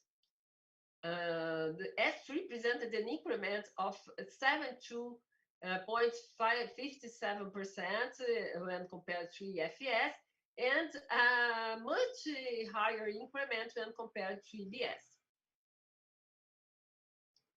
We also evaluated what occurred when we had concurrence in checkpointing records. Note that because we have an EBS volume for each virtual machine, we have no concurrence problem. So we considered this analysis only in the S3 and EFS. Here we have the number of virtual machines tested until 6 and the dump time. As you can see in the figure, in this graph, the dump time of S3 remains almost stable, while in the EFS, it increased with the number of virtual machines. We also analyzed the recovery procedure time. As expected, the EBS presented the worst recovery procedure times because, as I said before, we had, when a VM was revoked, I had to mount the EBS volume to the new virtual machine used to execute the tasks. And EFS presented the best recovery times. We also analyzed, finally, the monetary cost of all these systems. And we considered one task executing for 30 days without any interruption and storing 30 gigabytes of data. And we analyzed the scenarios with several checkpointing intervals generating different number of checkpointing files. As you can see, in all three scenarios, the total execution time was almost the same, and the best financial cost was obtained with S3. And to finish this part of the talk, as we can see, the total cost to execute this application, the blue part is the cost used to hire the VM, to buy the VM. And the red part, the blue part, the red part is the cost used to hire that storage service. As you can see, the EFS we have is much more expensive than the other approach. So to finish the talk, I would like to present some conclusions. We noticed, we verified that optimization algorithms play a fundamental role to solve scheduling and dimension problems when you consider HPC applications on cloud, because HPC applications have involved the execution of many tasks. And when we consider the cloud environments, we have to choose among different types of virtual machines and markets. A spot VM is an interesting alternative to, we also observed that spot VM is an interesting alternative to reduce financial costs, but fault tolerance mechanisms have to be used or either inside the application, as we had with Masa Kudaline, or offered by a framework, as in the heads framework. and that the simple storage service seems to be more attractive when we consider financial costs and spend time for recording and recovering concurrent checkpoints. As future work, we intend to explore multi-cloud. We intend to explore the possibility of executing a high-performance computing application using multiple cloud providers. We intend to explore other models of applications, for example, MapReduce, and we are also interested in analyzing the HPC as a service, considering financial costs, usability, and execution time, mainly to execute MPI applications, because in this case, we had to consider the network performance. It's an important point to be considered. Finally, I'd like to present the team of PhD students and former PhD students involved in the works I presented today. Thank you. Thank you again. Thank you, Lucia, for such a nice talk. I'm not quite sure if we do have time for one question, because maybe we reached the time. I had to ask the organization of the conference if we still have time for a question.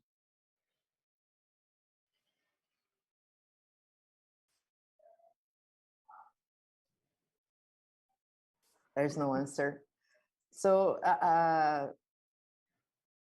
yes, we do have. Okay, thank you very much. So anyone from the audience would like to make a question? So I have a question. Okay. So the question is that you mentioned that for your scheduler, you need two JSON files, one with the characteristics of the application and the other one with the characteristics of the resources. What if you don't, usually users do not know the characteristics of their applications? So yes, do you only work with benchmarks? Or if you don't, yes, how do Carla, we work with this? Question. That's a recurrent question. We assume that the user, in our case, we assume that the user has that information. There are some applications like workflows that the scientists are used to execute several times that application, and they usually they may have an estimate of the execution times, memory amount. If you don't have this information, these tools do not work. But it's not only a limitation of our proposal. All works from the related literature usually presents the same characteristics. And it's a problem, this question is recurrent. And if you don't have this information, so we could only use dynamic scheduling approach, dynamic strategies. It's not possible to use static scheduling or static dimensional approach when you do not have this information. So maybe the cloud service, they do monitor the application in order to find out the characteristics. And then for the next submissions, they find out. The dimension approach you use it, that worked very well. It started the application with only one virtual machine. And the application was monitored, and we added virtual machines or eliminated them along the application execution. It's a possibility, but we have to monitor the application and execute some heuristics, or some people are using machine learning, but I don't think it's necessary to use machine learning to solve this problem. I think you can monitor, and using the metrics obtained, you can adjust the amount of used resource. I have one more question. I think we have time, maybe. So from Robinson Rivas, did you consider the cost in terms of connection time? Sometimes the orchestration implies different rates. Because we treated bag of tasks application in the case of the scheduling algorithm, they do not communicate, the tasks do not communicate with each other. They communicate only with the master. And we evaluated we have the framework overhead, but the application was better, do not communicate with each other, so we don't have the interconnection cost. We analyzed the framework overhead, both in terms of costs, financial costs, and the execution time. It was very, very small, less than 3%. So I think it's worked well. But I think in the next works, you have to consider this. If I consider, for example, an MPI application,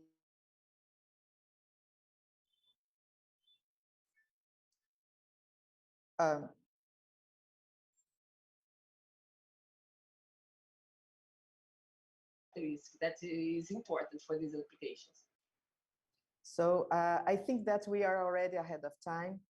And Robinson, thank you for the question. And thank you, Lucia, very much for your contribution, for such a nice talk. Thank you for the invitation. I was very happy to be here. Thank you. Thank you, everybody. Bye-bye.